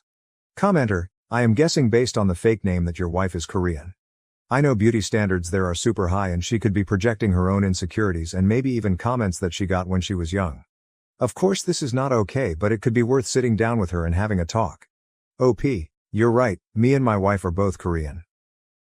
The beauty standards there are super tough, so I'm probably going to talk to my wife privately to understand why she said that and check up on Hayoung a bit before talking with my wife. I know she's super shaken up, so the best I can do is be the best father I can. To another commenter. I've lived in the States longer than in Korea now. Commenter, do Korean women tend to have very high beauty maintenance standards? And no, you are not in the wrong. Teenage girls are already extremely sensitive about their looks, so your compliment was kind and nurturing. OP, I cannot speak on the behalf of everyone. I know that the beauty standards are extremely tough there. I've heard people commenting about the fatness, skinniness of people's bodies. I've sometimes heard conversations about K-pop idols' bodies and faces, makeup, surgery, etc. Later that night in comments, hello everyone, OP here. Tonight, since my wife is working a night shift today, I decided I'm going to stay together with Hayoung for a daddy-daughter date. I know it doesn't matter whether we go out or not, all that matters is that I'm with her. I'm planning on making her some of her favorite foods and spending quality time as an apology for not being there when I should have been. She loves japchae, galbi and cream bunjopang. I asked Hayoung beforehand whether she wanted to stay at home or go out, and she wanted to stay home and she chose to go with the first option. I'll let you know how it goes. Update post, July 16, 2024, about 5 weeks later. First of all, I'd like to thank everyone for their generous comments and advice. As promised, here is the update. After my wife left for work, I decided to check up on my daughter. She was in her room doing homework and I could tell by the forced expression that she was not okay. As she talked, everything began to make sense. My daughter overheard her mother shaming her in front of the other church moms. She heard them boasting about their kids and her mother would use condescending modesty, e.g., she's gained weight and she doesn't even study hard. She was tired of trying to surpass my wife's expectations. She couldn't stand it when my wife was in the house. She asked me, why am I her diamond? She cuts me to make me shine. How more of this should I take? I prepared all the foods I promised to make and she was hesitant but ate a lot more than when my wife was around. She wanted to further talk with me. I then asked if she wanted me to tell my wife how she felt. Hayoung said, it was the only way to get her to listen, before telling me she wants me to get a divorce. I asked her if she was absolutely sure, as it was something very serious. She said she was fine with it. I'm just devastated it has reached this point. When Hayoung was at school, I had a conversation with my wife. I brought up Hayoung's concerns, along with mine. I asked my wife what made her put down my daughter on the day of the school picture incident. She made excuses such as having bad days, hence she'd accidentally release her anger and other emotions by yelling, the silent treatment, etc. I questioned further if there was anything in the past that was bothering her, which she replied snarkily, nothing is bothering me. I raised her into a better person. If you have problems with how I'm raising her, she's all yours. I don't want to argue anymore, especially with a sensitive, lazy person like you. We had a lot of arguments in the past on raising Hayoung. This phrase was used in all of our arguments to shut me up. As Hayoung was consistently used as an emotional punching bag and a trophy for my wife, this was the last straw. I told my wife, we were done, then told her to pack up and leave. I thanked her for letting me realize my self-worth. After some time had passed, she had driven to her parents' house and was staying there for a bit. When Hayoung came back, she noticed her mom's room was a lot better than it was and knew what had happened. I hugged Hayoung and told her I was sorry for the mess I had caused, before reassuring her that nothing was her fault. I told her my ex-wife would come back a few more times to collect the rest of her stuff, but our relationship was over. This event shook me up a lot, but I know things will get better. I'm trying to make Hayoung always feel loved. Hayoung, you are my universe and that will never change. I caught my boyfriend cheating just before his big night. Should I expose him or exit gracefully? What should I do? I won't go into all the gory details of our relationship. We were in love, and well, I still love him. But I found out, clearly he does not. I discovered proof that he has been cheating on me for a while. In the form of small home movies of them. I don't know the girl, and from the looks of their conversations, went ahead and post-discovery snooped, She has no idea I exist. Tonight is the biggest night of my BF's life. He's receiving a state award at a big dinner with a few hundred people attending, from his mom and dad to councilmen and all of that. In fact, the only reason I discovered this transgression is because I have been putting together a little video for him to enjoy some of the key moments of his life. You know, typical sappy shit. I'm burdened with a lot of power right now, and I don't know if I have it in me to do the right thing. Or if I even know the right thing. I'm blinded with tears of rage and sadness and betrayal, but at the same time, I love him, have loved him, and do I really want to do this? The relationship is over, no doubt about it. I am not a woman who will take her man cheating on her, certainly not. That's not the issue. The issue is, there are cutest selfies of the two of them. A lot of them, only shared between the two of them. Nothing lewd, there's plenty of that on camera though. Do I sneak one in the snap reel as a way of letting him know that I know? Or do I simply confront him after his moment in the sun passes? I'm not going to pick up everything and leave without cutting contact. That's not my style and it wouldn't make me feel good, just very sad. Do I do the bitchy thing for once in my life? To anyone looking at the snap reel, it would just look like a picture of him and a friend. But to him and to me, it would be a private message, an outing. Help me Reddit. I don't know what to do this time.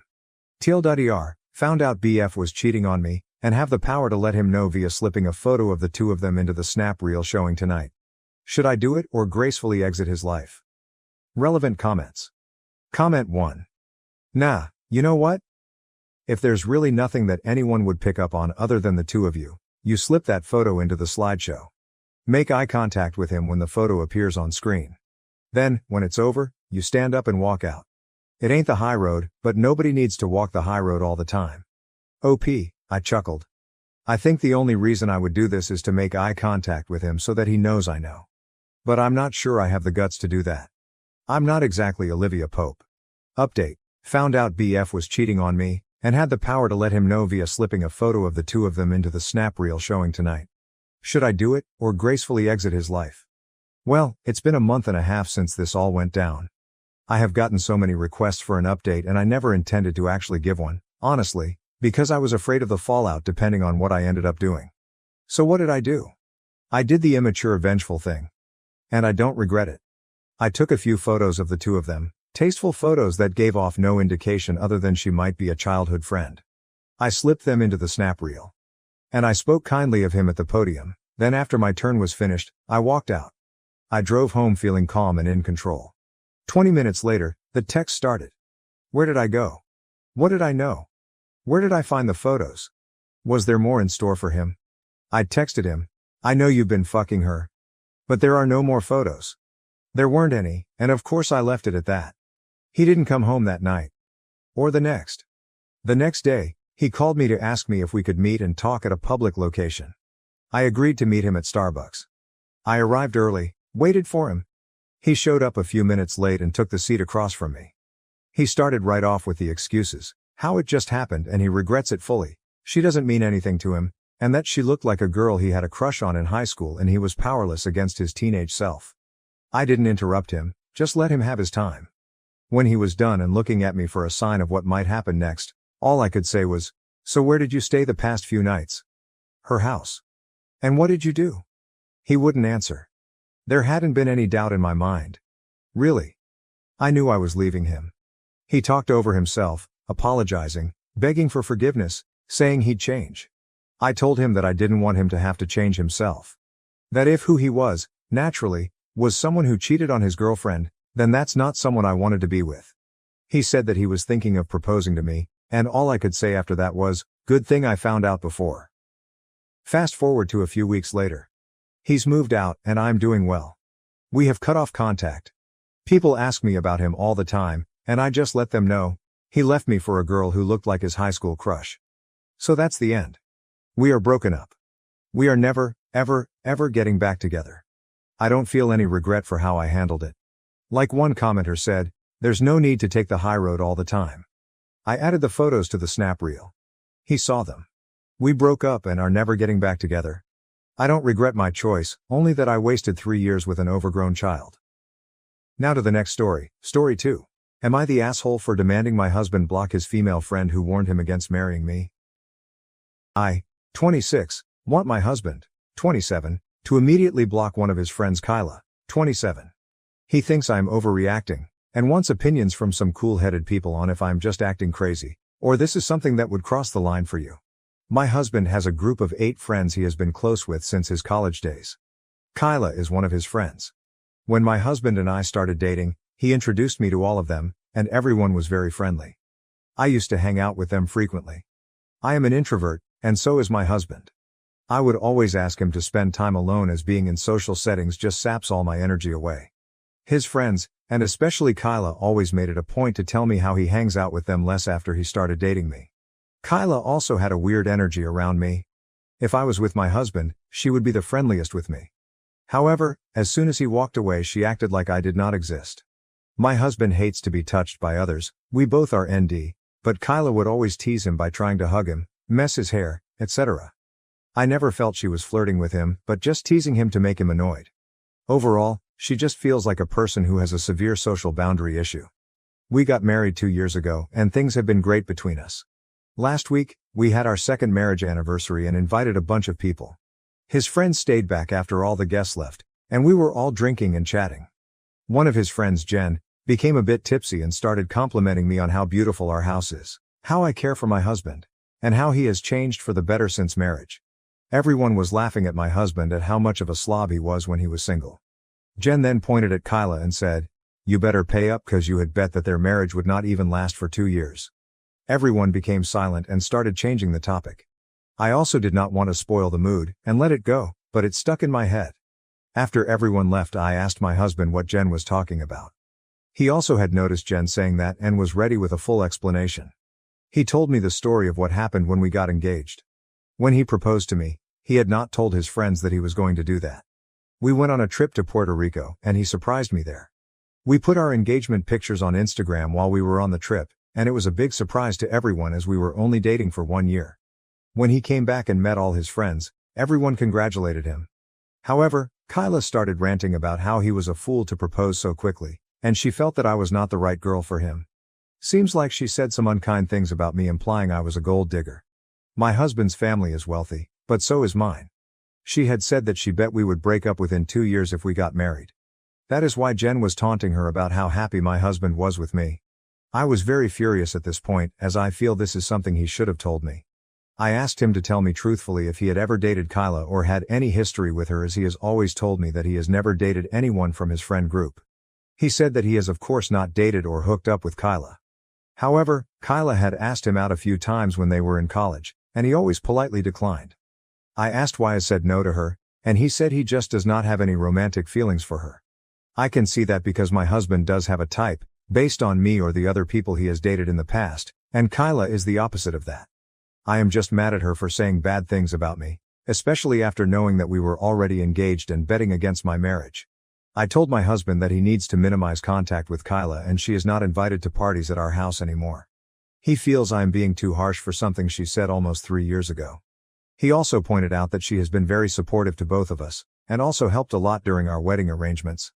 He feels she is just blunt and forthright when she speaks, but does not mean those things.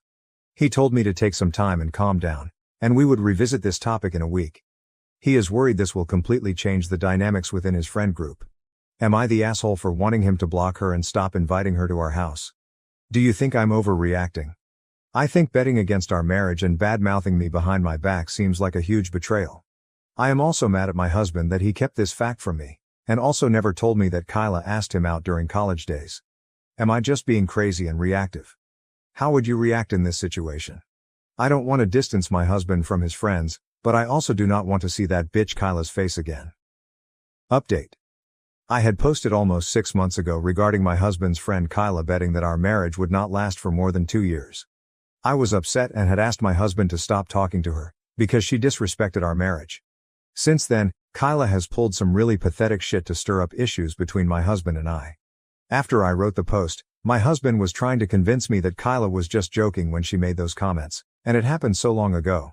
Kyla messaged me the next day apologizing for her comments and also not making more efforts to connect with me. I accepted her apology and started warming up to her. She started inviting me for brunches and girls' night out with them, and I felt included in their friend group. One day during brunch, I brought up why Kyla really thought our marriage would not work out. Kyla told me that my husband broke up with his long-term ex-girlfriend Joanna 2 months before he started dating me. I knew that part, but Kyla told me that my husband was really heartbroken after the breakup and swore to her that he would stay away from dating anyone. When he met me, my mom set us up on a blind date. She was surprised how quickly we hit it off. Kyla thought that I was his rebound relationship, but when he proposed to me within a year, she was worried that he was making a very rash decision. My husband's family is rich, and she thought it was unwise for him to marry so quickly without knowing me well. She did not know enough about me and that my family is also very well off. That is why she was concerned that I was taking advantage of his vulnerable state. She apologized to me and said that it was wrong for her to assume that, and over the years, she has seen how happy we are together. I appreciated her honesty, and Kyla and I became good friends since then and started hanging out more frequently. Around 2 months ago, my husband went to a conference in Seattle for 3 nights. After he came back, I got a "Hey girly" message on Instagram from Joanna, his ex. She told me that my husband contacted her a few months ago and they met in Seattle during the conference, and she could give me more proof if I wanted. I went through my husband's Instagram, but he seems to have blocked her. I made a mistake of mentioning it to Kyla, as she was the only person honest to me about Joanna, and she went into detective mode to help me. She was still friends with Joanna on Instagram, as they all went to college together, and opened her profile. The message sent to me was from a different profile, with no followers. We checked her photos and we saw that she attended the same conference as my husband did in Seattle. Kyla suggested I should ask Joanna for more proof and also ask my husband about the same before assuming the worst. I asked my husband if he met Joanna, and he said yes. He told me he just met her in the expo hall and chatted with her for a few minutes. I asked him why he did not mention it to me, and he told me it was just a quick conversation, and he did not think too much of it. He asked me how I knew it, and I told him that Kyla mentioned that she saw her pictures at the conference, and I thought he might have seen her. I messaged Joanna again to share more proof, as she told me that they have been chatting for the past 2 months and plan to attend the conference together. She shared a log of their messages, where my husband was actively flirting with her. The screenshots did look legit, but I did not see any of those messages in my husband's Instagram profile. I talked to Kyla about it, as I did not know what to believe. I messaged Joanna to tell us what happened between them. And she told me that he invited her to the room at nights and they hooked up, but she does not have any photos as he insisted. They do not take any pictures together. I immediately realized it was fake and messaged Joanna to fuck off. She kept on insisting they were telling the truth, and she spent the nights with my husband in his room on all 3 nights. I told her that my husband and I were playing video games, Sea of Thieves, for almost 2-3 hours each night after his dinner, as that is what we do to catch up when he is away. Unless Joanna was sitting behind him watching us play until he fell asleep, she was full of shit. I also told my husband about the whole incident and he told me I should have come to him sooner. He told me that he has gone no contact with Joanna ever since they broke up and he just ran into her at the conference. He told me I could check his phone and everything to verify that he has blocked her everywhere. I told him I do not need to, and Joanna might have run into him and just decided to fuck his life by making up stuff. When all the friends met that weekend, my husband and I told everyone about how Joanna sent messages to me and faked everything. Kyla was also telling what happened as she had told her about it. Kyla accidentally let it slip out that it's luckily, we are nerds and played video games at nights before sleeping, else, props go to Joanna for making up a convincing story. I never told Kyla about the video game stuff. I just told her Joanna is full of shit, and I blocked her. It took me until I came home to connect the dots. I told my husband about it and he confronted Kyla. She denied it and told him that I told her about the video game stuff on a phone call, but I don't remember doing it. We have since decided to keep our distance from Kyla. Kyla has called me multiple times to meet up, but I just make up reasons that I am busy. I do not know why she did it, but at this point I am not interested in it and we have decided to just see her on social occasions and avoid hanging out with her as much as possible. I feel stupid that she played me for a fool, and I should have not gone to her when Joanna started messaging me. In hindsight, it seems suspicious that Kyla started telling me about Joanna and at the same time, Joanna claimed to have an affair with my husband. I do not know what her intentions are, but I am mad enough that I will avoid her as much as possible. I wish I had some real proof that she was the one messaging me, so that I could expose her. I also feel bad for suspecting my husband. But I am glad my husband and I are on the same page now. Wife left me looking after my dying father, but she returned crawling after dad made me a millionaire in his bequest. Married for 8 years, I am a 36-year-old man with 2 children. I also am the sole son of my sick father. You know, my dad has been dealing with renal issues for many years. Unfortunately, His condition has gotten worse over the past 2 to 3 years and he now requires twice weekly dialysis. He could drive on his own earlier, but during the past year he usually asked me to go with him. He is becoming weaker daily as well. I had developed a schedule for myself whereby I would be dialysing my father every time. I do not want to abandon him under this state by himself. He needs to go for dialysis 2 days a week, hence I scheduled Saturday and Wednesday. I have Saturday off from work, hence it is not a problem. My supervisor gave me permission to go early on Wednesday, and then I worked late into the night after dialysis to make up the missing hours. After 10 years of employment with this organization, my supervisor has viewed me as a dedicated and devoted worker, hence, giving this particular authorization was not really important to him. Still, the issue started at home with my 34-year-old wife Ail. She became irate when she learned that I will be on dialysis twice a week bringing my dad. She was not happy when I used to take him sometimes, but she never voiced her annoyance directly. She couldn't stop herself now that I had taken up the conscientious responsibility. She claimed that wasting my time on my father was useless as, whatever I did, he would never be impressed by me. Here's a bit of background to this then. My dad runs a merchandise company. He had obtained some reasonable wealth and was rather off. I was driven about something else while he wanted me to run his company. I was drawn to technology. Creating software and programming excited me. I thus pursued a software degree after school, whereas Dad wanted me to study administration or business. He was still good with that as long as I was ready to work for his business. But once I graduated, I started working for a well-known IT company. Dad objected to me working for someone else instead of carrying on his legacy. I stalled as he insisted on having me join his company. When Dad asked me one more time whether I wanted to join after my marriage, I answered no. Dad lost it and declared he would donate all of his fortune to charity and that I would not get a penny. I stayed exactly at my choice. You see, I was doing nicely even at that age. At 29 I purchased my own house and a car. Even without his fortune, I felt rather sure I could lead a reasonable existence. I explained to him I could create wealth on my own and I didn't need his money. Our relationship broke down after that. Mom died from heart arrest 5 years ago. For Dad, it was just terrible. You know, I left the house at 17 for college, then I found work and began living alone. Dad only had Mom as his friend. Losing her would be the most terrible thing he could go through. That is when our relationship was restored. I used to take my children to play with him and started paying regular visits to him. He finally left his company and handed it to a trust to run. Ail, my wife, never hung around my parents. Ail avoided visiting my mother while she was still living, claiming that she was overly intrusive in our life and that they did not get along.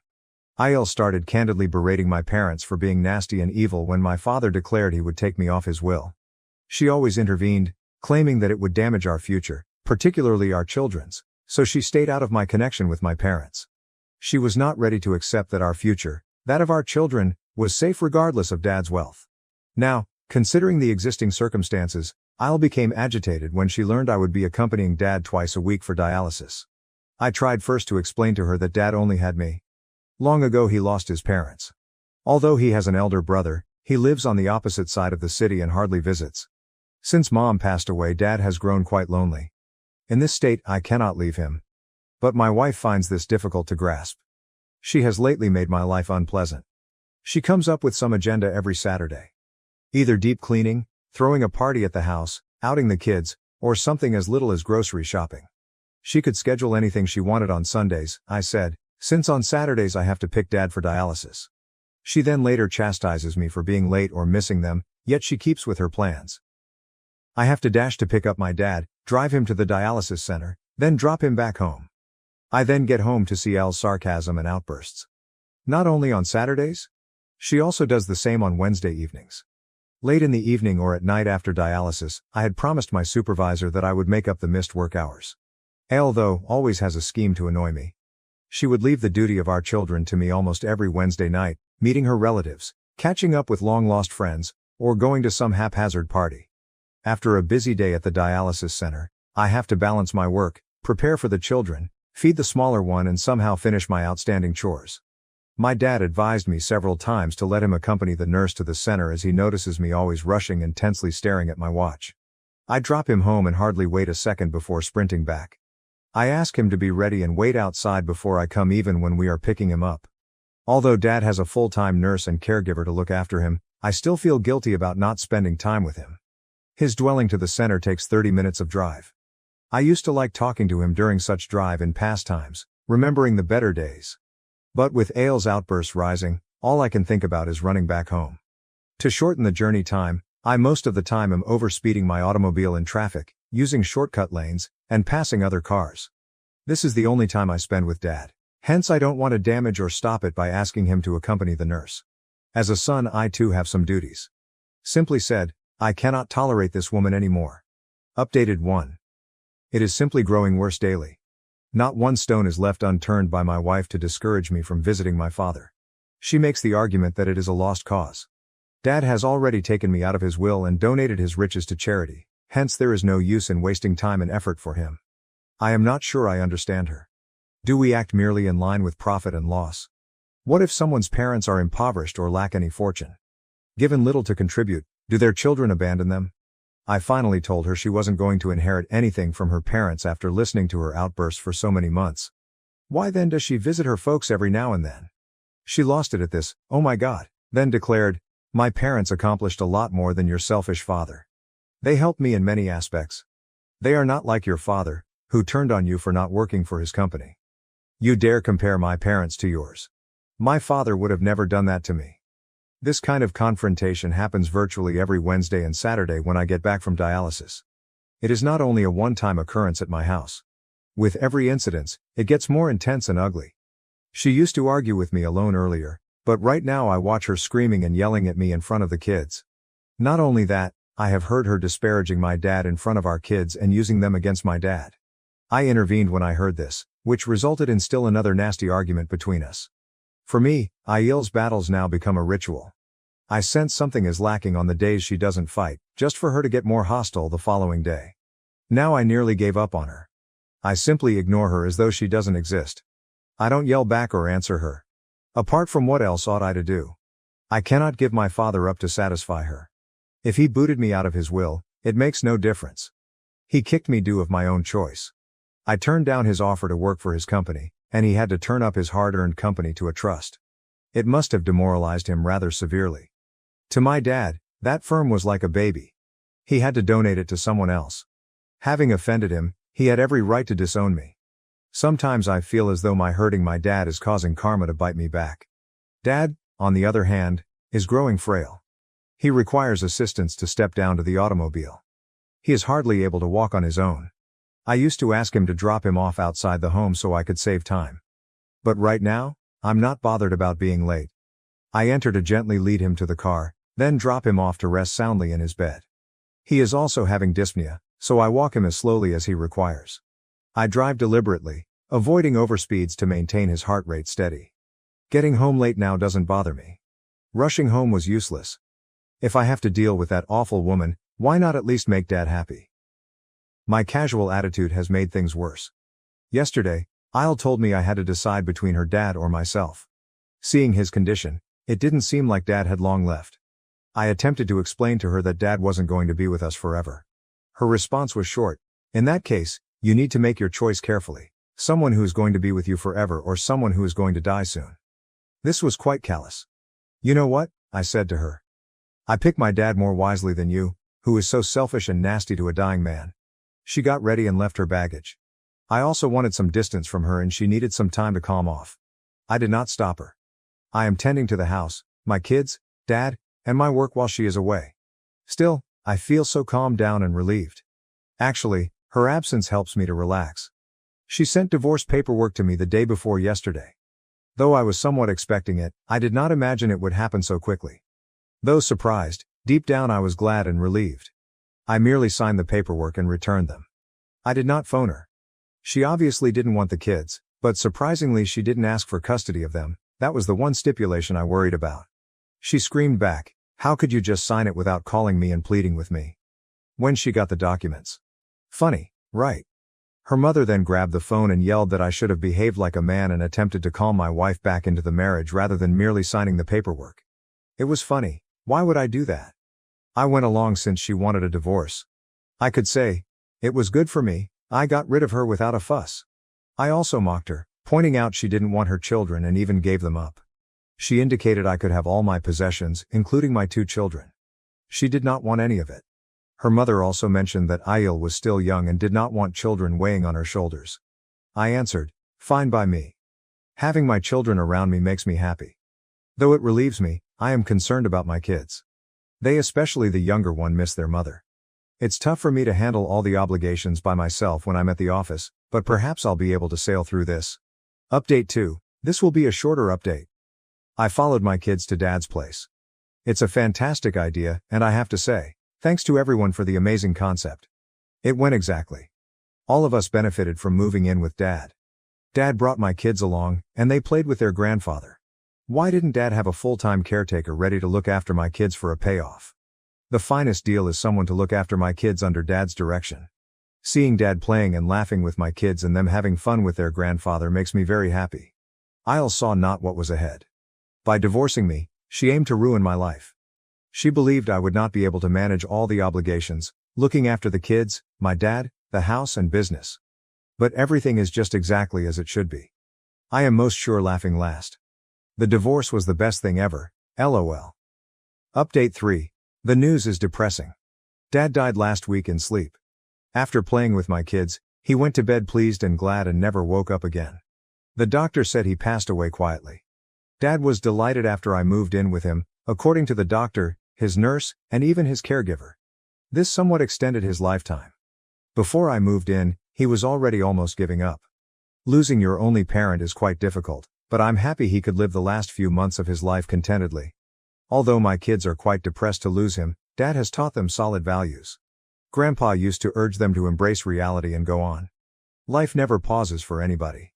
Hearing such outstanding things from them makes me very proud. In this period of hopelessness, they are really my strength. One more startling news item, nevertheless, followed Dad's death. Dad's attorney got in touch with me and asked me to visit his office to unveil his intention. I responded it wasn't necessary. Dad had previously told me he had given all his fortune to the trust, so I was fine with that and advised the attorney he should move forward with the papers to transfer everything to them. Assuming it also applied to the charitable trust, I asked him whether I should leave Dad's house. Laughing at me, he instructed me to just drop over. The trust members were already present when I visited. The lawyer had also phoned them. I started crying when the attorney began to pursue the will. Actually, Dad had willed me as his heir. All his property, business and wealth was for me. Thinking he might have done it after I started looking after him, I questioned the lawyer whether this was done recently. The attorney grinned and stated the will was never changed. I was always his heir. I was in tears. My dad never left me. Perhaps he threatened to disown me so I might honor his business and heritage. Dad's attorney calmed me, but I was still crying. I stated it kills me inside since I hurt my dad all his life, but he always cared for me. The attorney claimed that Dad was really quite happy that I was ready to sacrifice family riches in order to follow my passion under his influence. Dad gave me much pride. The attorney indicated that for now I am the business's decision maker and that, should I so wish, I could remove the company from the trust and operate it myself. I could be doing that. I pursued whatever I wanted to accomplish and Dad subtly encouraged me. It is now my time to reimburse him. I'm considering reversing it from the trust and scaling it to the level Dad envisioned for his company to reach. Telling my kids about their grandfather's will when I got home, to be received once my children become 18, he has also bequeathed some of his fortune to them. We visited his tomb today bearing some flowers and rested in peace for some time. For me, this is a somewhat emotional stage. Update 4. You know how quickly ants swarm when they spot sugar candy? I started running Dad's company and other community service projects 1 month following his death. I first resigned from my employment and assumed running of the company. Then, since my kids and I elected to reside at my parents' place, I leased my house. I also desire not to leave this house since it preserves my childhood memories and they feel linked to their grandpa here. I received numerous guests at my house, long-lost relatives, acquaintances, and neighbors, after learning I had inherited the $1 million fortune of my father. Still, my ex-wife Al and her parents were the most unexpected guests. Sobbing, they came inside the house claiming they would have gone to the funeral but they didn't know about my father's death. Her parents then praised my dad in all the right ways. Al kissed the kids and wept over how much she missed them. If she missed them so much, I asked her, why did she not visit them during the past 7 or 8 months? She claimed to have gone to our house but found it locked. What a deception it is. I asked, weren't you concerned for your kids upon learning the house was locked? Did you not think it essential to get in touch and see whether the children were all right? She gave no response. Let us forget whatever has happened in the past, her parents urged next. The kids will be left by themselves in the house when I'm at work now that my father is dead. It would be better if we reconciled since they need a mother. At this advice, I laughed in their faces. When she left her children to me, they most needed her. The kids have become used to her absence now, hence I do not want her back into my life. She began to weep. Her parents left us by ourselves. She begged for reconciliation while holding my hands. She missed seeing the kids and claimed she loved me. Laughing, I said, "You know what? You cherish the fortune my dad left behind, not me. Here at my door you and your avaricious parents are here to drain off my money." Using those words for her parents is what they are, thus I have no regrets about it. During our divorce, she also called my dad unpleasant and avaricious. I could not have let this woman get 1 penny of my dad's hard-earned money. She became offended when I denigrated her parents. She stated till now she was begging me as she loved me, but now she would take what was rightly hers. She didn't ask for any alimony during the divorce, but now she wants half of my dad's fortune, rather, half of my wealth. She could do whatever she wanted, I told her. I'll destroy her but not pay her a penny. She fled after mistreating me. I explored this with my attorney regarding the potential. Her prospects were, he said, few. A year before I inherited anything, the divorce was settled. She couldn't get anything anyway since the kids were with me. He cautioned me, though, about having her spend time with the kids. She might control them, file for their custody, then later on demand money for their upkeep and all that. I would like to thank him most especially for this counsel. I will oversee their meetings. These days, I also spend a lot of time with the children helping them to deal with the loss so they won't rush to their mother for emotional support. Having taken over my dad's business allows me great freedom to balance my personal life and well-being. The kids and I are going to have a Bahamas holiday. Really, why not? They are due this extravagant trip. No, it has nothing to do with overspending dad's fortune. I could have gone too, but I had to balance my job and dad's care earlier and lacked the time. I wanted to take them out now that I could. Regarding Isle, she hasn't got in touch with me since her most recent trip. She is probably busy suing me from every lawyer's office, knocking on every one of them. My entitled sister abandoned her 3 children, so I raised them. Years later, they offer me money as a thank you, but she demands it. Hello, I am 48F, and my younger sister, Diana, is 46F. Diana and I never got along well as youngsters. She was always snobbish and unpleasant to me, so we split up as soon as we graduated high school. I elected to continue my education, whilst she preferred to live with her boyfriend at the moment. It was lucky that her lover was wealthy, as our parents could never have afforded the rent for her to live alone. However, she made it abundantly obvious to our parents that she was unconcerned about their opinions on her life and would do whatever she wanted. So my parents never tried to stop her and instead let her go free. Diana had twin girls at 20 and a boy at 21 while living with her lover. My parents were pleased for her, but also anxious because she now had many responsibilities and no work. She was wholly dependent on her boyfriend's money to support her lifestyle. Diana never married her partner, which I believe was a mistake because she would have been entitled to alimony if they split up.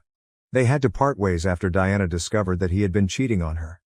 Thankfully, he provided the child support she was entitled to, but he chose not to be a father and signed away his parental rights.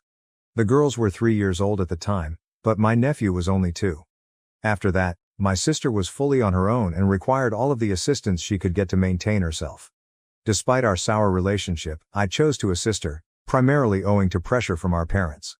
At the time, I made a respectable living, but it wasn't enough to sustain all 4 of them. However, my parents and I gave a tiny bit of money each month, and they were able to make ends meet. She struggled for the first several months because she lacked a degree and work experience. She had to start at the bottom and work her way up, which forced her to dedicate a significant amount of time to her employment in order to grow rapidly. But this was difficult because she also had to consider her children, and she couldn't simply leave them at home. Hiring a babysitter was a possibility, but it was prohibitively expensive, so she was forced to rely on me or her friends. Our parents were also working and contributing financially to aid her, so they were unable to stay at home with the children. I was in the same predicament. She didn't have any friends who would take on the duty of minding her children while she worked because they all had their own lives and occupations.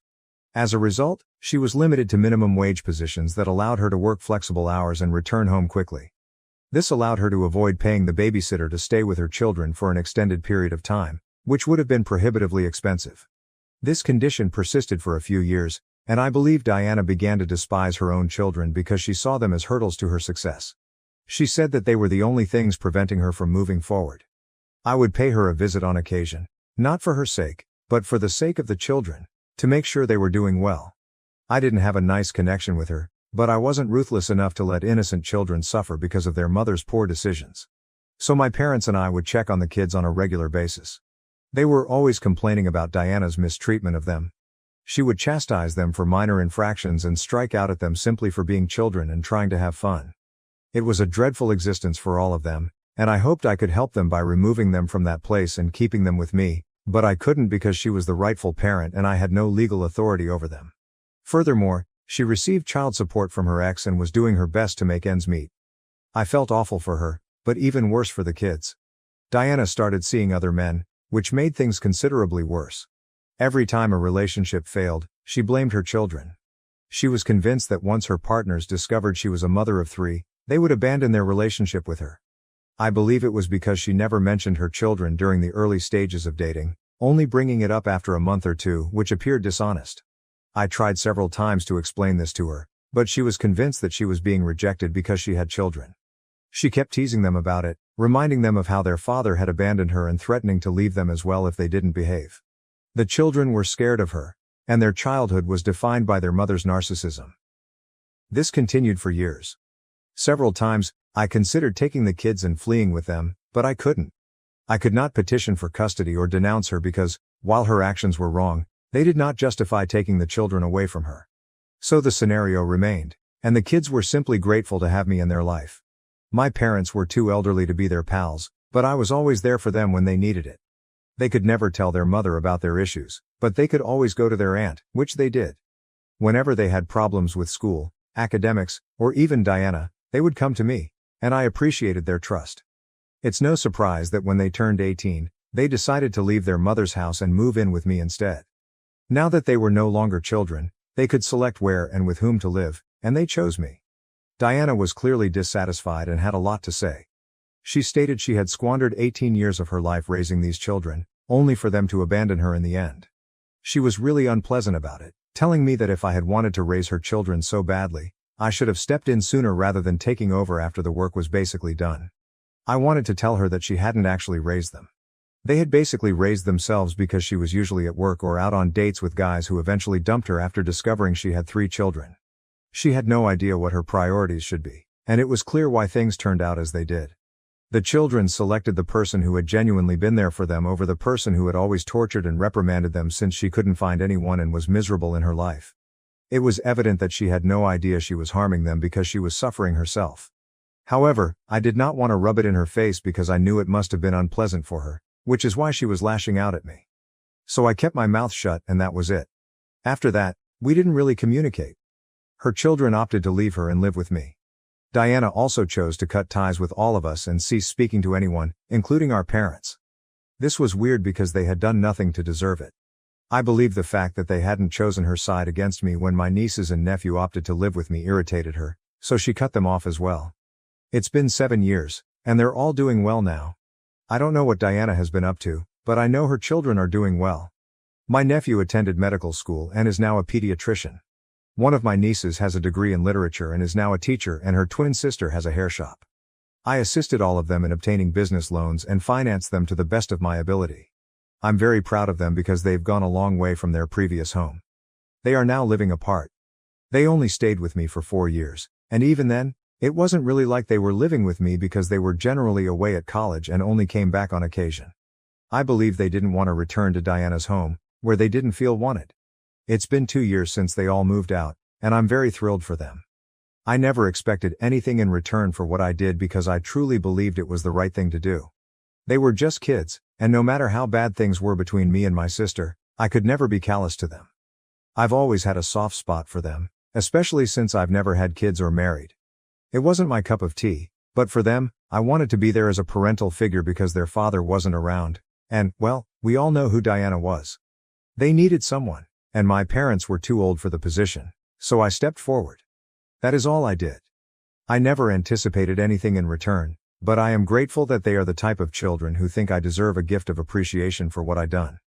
Even though I don't believe it was something that required compensation, I appreciated their gesture. About a week ago, I celebrated my 48th birthday with my friends and family, including my nieces and nephew. I had a great time, and my nephew was kind enough to organize everything for me. Despite my desire to pay for everything, he insisted on covering the costs because he is now earning enough money to do things for me and display his appreciation. After the party, the three of them sat me down to talk. They told me that now that they were all financially established, they wanted to express their gratitude by collectively writing me a check. I tried to explain that it was unnecessary because I was still working and could support myself, but they insisted. They claimed it wasn't about repaying a debt. They could never repay me for what I had done for them since it wasn't about money. It was about the encouragement and faith I had provided them, which they could never fully repay. This was their humble attempt to show their appreciation. I was deeply moved by their genuine act and wanted to share it on social media. I just wanted to thank them for everything they were doing for me. My sister and I hadn't spoken in years, so I didn't think she would care. I was blocked on every platform, and I assumed she wouldn't see it, so I felt it was fine. Diana had never followed up with us or inquired about her children's well-being after they had left home. Granted, it was they who broke up with her first and moved in with me, but that was her fault. The least she could have done was show interest in their lives and try to be a mother figure to them in order to make one for her faults. But, to be honest, she didn't seem to care about the loss of communication, so I figured she was all right. Anyway, following that post, I received a reply from her a few days ago. I wasn't expecting it because, as I indicated, we hadn't spoken in 6 years. However, I should have predicted that as soon as she realized her children were financially secure, she would start sniffing around like a bloodhound, trying to figure out how much money she could obtain from them. In her reply, she stated that she had seen my post and wanted to talk about her children. She recognized that she had made mistakes in the past and had not been a good mother to kids, but she felt compelled to give herself another shot. She claimed she had missed them a lot over the previous 6 years. I'm not sure how much truth there is in that statement because if she truly missed them, she could have contacted me at least once. She asked me to speak with her children and help bridge the gap between them, as they respond well to me. The timing was strange, so I ignored her message. However, when I failed to react, she called me in the evening, and I snapped. She insisted that I assist her in reconnecting with her children, but I refused. I was quite aware that she was merely pursuing their money, not because she truly cared about their well-being. If she truly regretted what she had done, she would have contacted them directly rather than talking to me. She couldn't let go of her pride and ego for a single second. She still expected her children to contact her, despite the fact that she was the one who had made a mistake. It was amazing how entitled she was. She tried to dispute with me, arguing that she wasn't pursuing their money and that it was offensive for me to suggest so. I assured her that I was not implying anything. It was so obvious. I felt appalled and repulsed by what she was doing. She then accused me of stealing everything from her, claiming that I had already stolen her children and was now stealing her riches. I informed her that I didn't need the money and was originally hesitant to accept the check, but now I was going to take it all because she didn't deserve it. Now she's crying on social media, telling everyone what I said and attempting to make me seem bad. Some of my relatives say I went too far with what I said, that I'm greedy, and that I owe her an apology, which is absurd. That is why I am here to inquire if I'm in the wrong for telling my sister that she does not deserve the money that her children have decided to give me. Update. As some responses advised, I recounted the situation with my nephews and nieces. They informed me they had heard about it from a few of relatives and had considered speaking with me but had not had the time.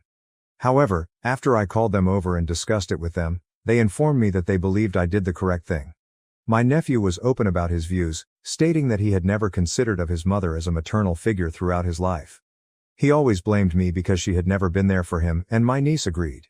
He'd always been the most outspoken of the group, so it was predictable that this was all coming from him. My nieces were too emotional to speak, but he was quite angry and upset. He explained that Diana only spoke to me since she had never done the basic minimum for them. This was despite the fact that she was receiving child support from their father, and even then, she would humiliate them and make them feel horrible for merely existing, which was not their fault. They believe I did the right thing and have informed me that they will not contact their mother, regardless of what happens. They also believe that I should stand up for myself and explain my side of the story online now that Diana has decided to speak negatively about me on social media. They believe that this is the most effective approach to convey the message, therefore that's what I'll do. I'm delighted they opted to take my side in this because my parents are staying out of it and have stated that they don't want to get involved. Diana never spoke to them after her children cut her off, which I find unusual. My parents' polite approach to this problem strikes me as unusual, given that they have not communicated with Diana in the last 6 years. I was disappointed, but at least my nieces and nephew support me.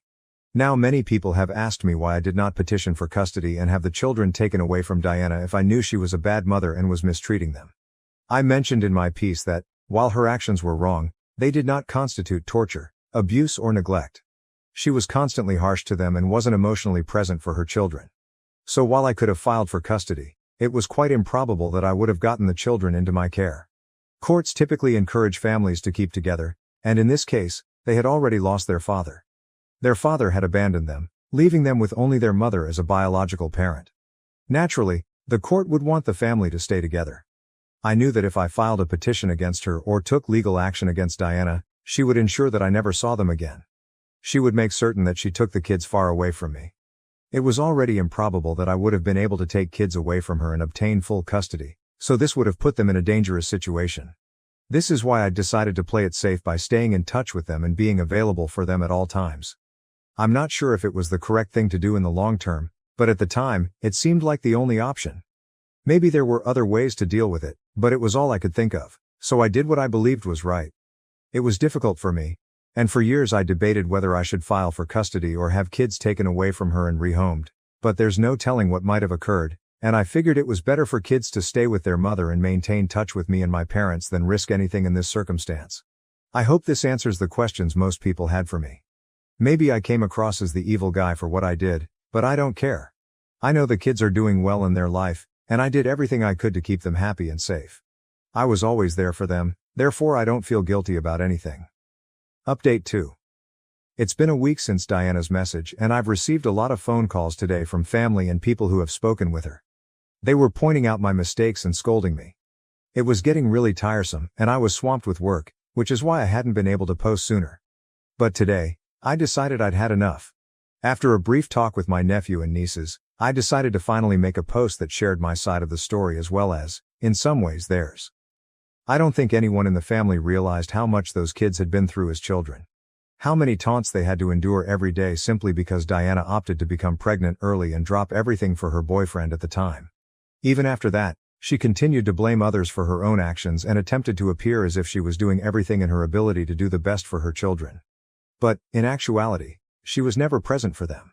Since she was telling everyone that I had stolen her children from her and was now stealing a fortune from her, now that her children were doing well financially, I felt people deserved to know the truth, not just her twisted version of events in which she was the victim rather than the person who tormented everyone. They had already judged me for a variety of reasons since they only knew her side of the story and sympathized with her. But in reality, I deserved to share my side of the story, as did her children. So I typed everything up a few hours ago and published the post. So far, she hasn't said anything to me, and the only texts I've gotten are from relatives who were judging me earlier. They have now abruptly changed their tune and are attempting to apologize for judging me too soon. But frankly, it means nothing to me. I simply wanted them to know the truth. I don't care what they think of me, but it was vital for me to speak the truth and share how Diana handled her children, which is why they are no longer in contact with her. Anyway, now that everything is finished, I am ready to move on from this. Honestly, I don't want anything to do with Diana anymore, and I was perfectly content for the past 6 years when she didn't contact me. I believe the same may be stated for her children as well. I don't understand why she felt the need to create so much drama. If she wanted money, she might have asked for it rather than pretending to want another chance at motherhood. Update 3. It's been a day since I wrote that post. Diana may have woken up today and decided to get back at me. Instead of contacting me directly, she became increasingly dramatic and began commenting on that post, attempting to make it appear as if I was lying. But it was not going to work. Obviously, as soon as she attempted to react, her children began commenting and responding to her, reminding her of particular episodes from their childhood in which she had been cruel to them. That lasted about an hour, and I didn't feel awful about it. Nobody else did, because my nephew, nieces and I were all thoroughly enjoying the process. They were utterly humiliating her, and there was no way she could get out of it since every single lie she tried to say to make me look bad was discovered. I'm glad I chose to do this on the weekend. Otherwise, we might not have been able to respond as swiftly. Anyway, that lasted about an hour, and then she began deleting her comments so that no one could catch her in her falsehoods. However, it was too late because many others had already noticed what was going on in the comment section, and I believe she began to be called out for her actions by others. She started erasing her comments and backtracking on everything she said, and then she blocked me.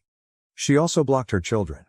I'm guessing it was her way of surrendering, and I'm pleased she did because she would have lost in a fight with us. We clearly have the upper hand here, morally or otherwise. I believed deleting the comments would be the end of our connection, but she chose to contact me personally as well. She messaged me, saying she hoped I was happy now that I had presented her as the monster and everyone hated her. It was very ironic coming from her, because that was exactly what she was attempting to do to me first. She initiated it, and now when I wanted to return it to her, she is unable to accept it. I don't understand why individuals attempt to dish it out when they know they can't take it in return. Just don't cause any drama if you don't want to be held accountable for the results. Anyway, I disregarded that message, and that's what we're all going to do for the rest of our lives because she's no longer worth our attention.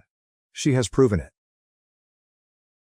My spiteful sister-in-law accused me of stealing her diamond ring, but when this was revealed, she wasn't ready for the shock. I, 29F, have been married to Shane, 31M, for 5 years. We have a solid connection and a comfortable lifestyle. Shane has a sister, Tori, 33, who has been married to Mike, 35, for 8 years. Tori and I never really got along. Tori appeared to dislike me ever since Shane introduced me to his family. At first, I assumed it was simply because she was protective of her brother, but as time passed, I understood there was more to it. I was raised in a middle-class family. My parents worked hard to support me and my siblings. We never had luxuries, but we always had what we needed. I went to college on scholarships and worked part-time jobs to cover my expenditures. Following college, I took a job at a technology company and worked my way up. Tori, on the other hand, hailed from an affluent household. She never had to worry about money and received everything she desired. She attended an expensive private college before marrying Mike, who was also from a wealthy background. Tori didn't work and spent her time shopping, visiting spas, and attending social gatherings. When Shane and I began dating, Tori made it apparent that she did not think I was suitable for her brother. She'd make snarky remarks about my clothing, employment, and background.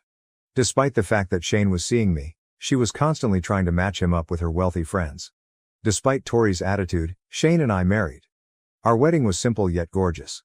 We paid for it ourselves and held a small ceremony for close friends and relatives. Tori complained about everything at the wedding, including the food and decor. She even donned a white outfit, which I chose to overlook to avoid the controversy. Shane's career skyrocketed following our marriage. He was promoted numerous times and began earning a decent salary. We were able to buy a wonderful home and go on vacation. This seemed to aggravate Tori's jealousy. She was constantly comparing our life to hers, always attempting to outdo us. Last month, Shane's parents invited the entire family to spend the weekend at their lake house. I didn't want to go because of Tori, but Shane persuaded me that it would be beneficial for family bonding. The first day went fine. We all arrived on Friday evening and dined together. Tori rarely spoke to me, which was okay with me. On Saturday morning, we had a swim in the lake. After lunch, Tori recommended we all play board games. Tori continued to show off her beautiful diamond ring while we were playing. She made a great deal about how pricey it was and how her father had surprised her with it on their anniversary. I complimented the ring politely, but Tori simply rolled her eyes. Later that afternoon, I decided to have a nap. I was fatigued after driving and swimming. I walked to the guest room Shane and I stayed in and fell asleep. I awoke about an hour later to shouting. I walked downstairs and discovered Tori screaming and crying. She yelled that her diamond ring was missing. Everyone was attempting to calm her down and help her find it. Tori was turning the living room upside down, tossing cushions and peering beneath furniture. Tori then pointed at me and cried that I had taken her ring. She claimed I was envious of her ring and wanted it for myself. I was astonished and rejected it right away. Shane defended me, stating that I would never do such a thing. Tori stated that I was the only one who had been alone in the house while everyone else went outdoors. She insisted that I empty my pockets and show her my baggage. I felt ashamed, but I did everything she wanted to establish my innocence. The ring was not present, but Tori was dissatisfied. To my dismay, Mike chimed in and accused me of hiding the ring somewhere. He stated I must have done it out of envy and recommended we check our room. I could not believe what was happening. I looked to Shane's parents for help, but they were apprehensive. Shane's father suggested that we all search the house thoroughly. We looked everywhere for hours and couldn't find the ring.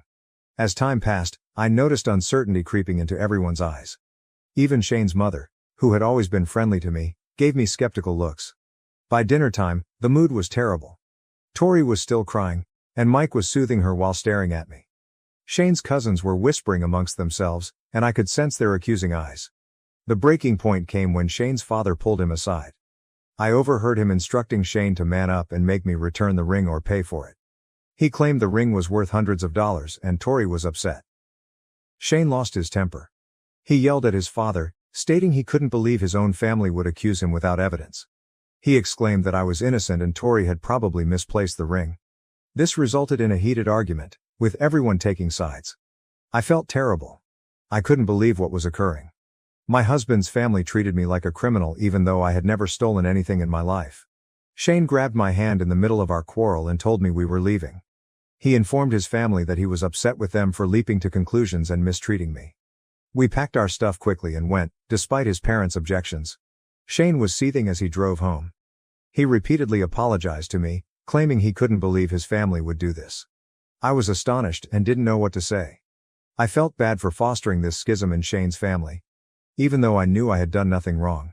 When we arrived home, Shane's phone was swamped with messages from his relatives. Tori demanded we pay for the ring. Mike had sent me a lengthy text accusing me of wrecking their lives via jealousy. Shane's parents asked him to be reasonable and return to work things out. Shane blocked all of their numbers that night. He said he didn't want to speak with any of them until they apologized to me, but I could tell how much this was hurting him. He adored his family, and this split was tearing him apart. A week has gone by, but the situation has not improved. Tori has been posting on social media about how I took her valuable anniversary gift. Some of Shane's extended family members have contacted us, encouraging us to do the right thing and pay for the ring to maintain peace. I am at a loss. I know I didn't take the ring, but I can't prove it. Shane trusts me, but I can see the toll it is having on him. He has lost weight and is not sleeping properly. He's even thinking about changing careers so we can relocate to another place and escape all of this stress. Part of me wonders if we should just pay for the ring to put this all behind us, but it's a lot of money, and more importantly, it would be admitting to something I didn't do. I'm afraid if we give in now, Tori will keep this over my head forever. I never wanted to come between Shane and his family. Regardless of our differences, I hope Tori and I would eventually get along. Now it appears that will never happen. I do not know what to do. Should I maintain my innocence, even if it means Shane loses his family? Should we pay for the ring to maintain peace? How can I prove I didn't steal something when there is no evidence either way? This entire affair has been a nightmare. I've lost sleep, can't concentrate at work, and am constantly anxious. Shane swears he'll always support me, but I can tell this is causing him pain as well. So Reddit, should I admit to stealing a ring that I did not take or pay for? How would you handle my situation? How can I resolve this situation without jeopardizing my integrity? Update. It's been 3 months since my previous post, and a lot has happened. I never anticipated things to turn out the way they did, but I'm glad the truth is now out. 2 weeks after the incident at the lake house, Leah, Shane's cousin, called me. She stated that she had some information about Tori's missing ring and wanted to meet me in person. I was hesitant at first, but Leah argued that it was necessary. The following day, we met in a small cafe. Leah appeared anxious and kept looking around, as if she was frightened someone would overhear us. She informed me that she had heard something unexpected from Angela, Ethan's girlfriend. Ethan was Mike's best friend. Angela told Leah that Mike had removed Tori's ring. Mike and Ethan had apparently entered into a business deal with a loan shark. They borrowed a significant quantity of money, but instead of investing it, they used it all to gamble and party in Las Vegas. When it came time to repay the debt, they were broke. In desperation, Mike took Tori's ring and sold it to help pay off the debt. He then used the family gathering to stage the ring's disappearance and blamed me. I was stunned. I couldn't believe what I heard. Part of me was happy that I wasn't insane and hadn't taken the ring, but another part of me was angry and upset that Mike would do this to his own wife and then blame me for it. Leah stated that she did not know what to do with this information. She felt bad for keeping it a secret, but she was frightened of causing additional family problems. I thanked her for informing me and told her that I would handle it responsibly. When I arrived home, I told Shane exactly what Leah had said. At first, he was skeptical. He couldn't believe his brother-in-law would do anything like this, but as we discussed it, things began to make sense. We remembered Mike's uneasy demeanor throughout the ring incident and how quick he was to accuse me. Shane decided to do some digging. He began by contacting some of Mike's old college pals and discovered that Mike had a gambling history that he had kept hidden from his family. Mike's acquaintances reported that he had recently been in financial problems. Then Shane hired a private detective. It took some time, But the PI eventually tracked down the loan shark from whom Mike had borrowed money. The man acknowledged that Mike and Ethan had taken out a loan and had recently made a partial repayment with a diamond ring. Shane was infuriated.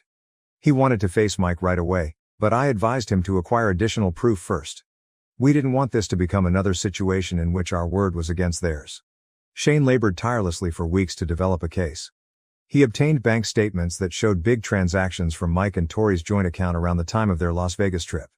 He discovered credit card statements containing charges from casinos. He even obtained security camera footage from a pawn shop showing Mike selling the ring. Shane convened a family meeting after we had collected all of the evidence. He assured everyone that they were going to talk about the ring issue and try to move ahead as a family. Tori and Mike consented, possibly believing it was an opportunity for me to finally confess. I was quite nervous on the day of the meeting. Shane's parents hosted it in their home. When we arrived, everyone was already present. Tori gave me a chilly glance, while Mike avoided eye contact entirely. Shane began by thanking everyone for coming. He stated that the ring event had created a great deal of pain in the family, and it was time to clear the air. Then he dropped the bombshell. He knew exactly what had happened to the ring. The room became silent. Tori looked perplexed, as Mike turned pale. Shane then proceeded to put forth all of the evidence we had collected. He handed them the bank statements, credit card bills, and pawnshop film. He even had Ethan on speakerphone and reluctantly corroborated the entire tale. As Shane spoke, the expressions on everyone's faces changed: shock, astonishment, and finally rage. Tori fell into tears and asked Mike if it was true. Mike broke down and confessed everything. He said he never intended for things to get this far, and he was going to find a way to get the ring returned. Tori was devastated. She couldn't believe Mike stole her ring and then blamed an innocent person. Shane's parents were surprised and ashamed. They apologized profusely for questioning me. Mike left the house in humiliation after the encounter, while Tori remained behind, too unhappy to join him. Shane's father hugged me and apologized for telling Shane to make me pay for the ring. Shane's mother was in tears, begging for my forgiveness. In the days that followed, I got calls and texts from several family members. They all apologized for believing I was capable of stealing and for treating me poorly. Some others brought flowers or gift baskets as peace gestures. Tori called me a week after our meeting. She apologized for blaming me and for all of the hurtful things she had said and done over the years. She revealed that she was always envious of me and my friendship with Shane. She announced that she was seeking for divorce from Mike and asked if we could start afresh. I was cautious at first, but I could detect genuine guilt in her voice. I told her I forgive her, but it would take time to regain trust. She understood and expressed her willingness to put in the effort. Mike moved out of their home and into a modest apartment. When his boss discovered the gambling and loan sharking, he was fired. Last I heard, he was going to Gamblers Anonymous sessions and trying to change his life. Shane and I had lengthy discussions about all that had happened. He felt bad about not believing in me more passionately from the start. I informed him that I realized how terrible the situation had been and that I valued his assistance throughout. We also talked about how we would handle our relationship with his family going ahead. We decided that while we would attempt to preserve positive ties, we would be more cautious about becoming involved in family issues in the future. The entire event drew Shane and I closer together. We discovered how strong our friendship was and how we could count on each other even when others doubted us. It also made us understand the value of trust and honesty in a partnership. Tori stuck to her word about trying to better our friendship. She began inviting me for coffee or lunch, just the two of us. At first, our chats were awkward and stiff, but we eventually discovered common ground. She spoke openly about her vulnerabilities and the pressure she faced growing up in a rich family. I told anecdotes of my own challenges and how I started my career from nothing. Things gradually began to shift. Tori stopped making nasty remarks at family events or attempting to outdo me. Instead, she was nice and even defended me when some of my more distant relatives mentioned the ring incident. Shane's parents went out of their way to make me feel comfortable and included. They would frequently call to check on me and ask us over for dinner. Shane's father even sought my guidance on some business things, claiming he valued my opinion. The ring was never recovered. We found out the facts after the loan shark had already sold it. Tori was disappointed at losing her father's present, but she claimed the event taught her that worldly possessions were less essential than trust and family. Leah, the cousin who initially informed me of Mike's conduct, became a good friend. She expressed admiration for how I handled the problem and wished she had been bold enough to speak up sooner. We began having frequent girls' nights out with some of our other cousins. The incident also influenced how I perceived myself. I realized that I had always felt nervous around Shane's family because of my history. But standing up for myself and revealing the truth gave me greater confidence. I knew I had earned my place in the family through my own efforts, not because of wealth or prestige. Shane and I had a lengthy talk about boundaries and family dynamics. We agreed that, while we would retain contacts with his family, we would be more aggressive about our own needs and boundaries. We also decided to begin seeing a couples therapist to work through some of the remaining stress from the entire experience. In an unexpected turn of events, Shane's company offered him a promotion that required us to relocate to another state. After considerable contemplation, we decided to take it. We saw it as an opportunity for a new beginning away from the lingering unpleasantness of the ring affair. We received different reactions from our relatives when we announced our decision. Some were saddened to see us leave, while others recognized our need for space. Tori, in particular, appeared unhappy, but stated that she supported our decision. She pledged to continue working on our relationship long distance. As we packed up our house and prepared to leave, I thought about everything that had happened: the false charge, the family turmoil, and the discovery of the truth. It all appeared strange. I never knew that a misplaced ring could cause so much havoc while also leading to so much personal progress. I learned significant lessons about advocating for yourself, gathering facts before making accusations, and the power of forgiveness. I also learned that family dynamics are complex and that it is acceptable to establish limits, even with kin. Shane and I are enthusiastic for our new journey in a new city. We're excited to start a new life free of the shadows of previous family dramas. We intend to visit during the holidays and stay in touch, but we also want to build our own customs and social circle.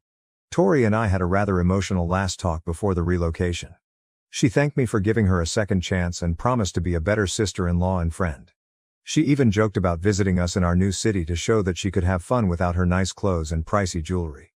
Looking back, I could not have imagined how things would turn out when I published my first post.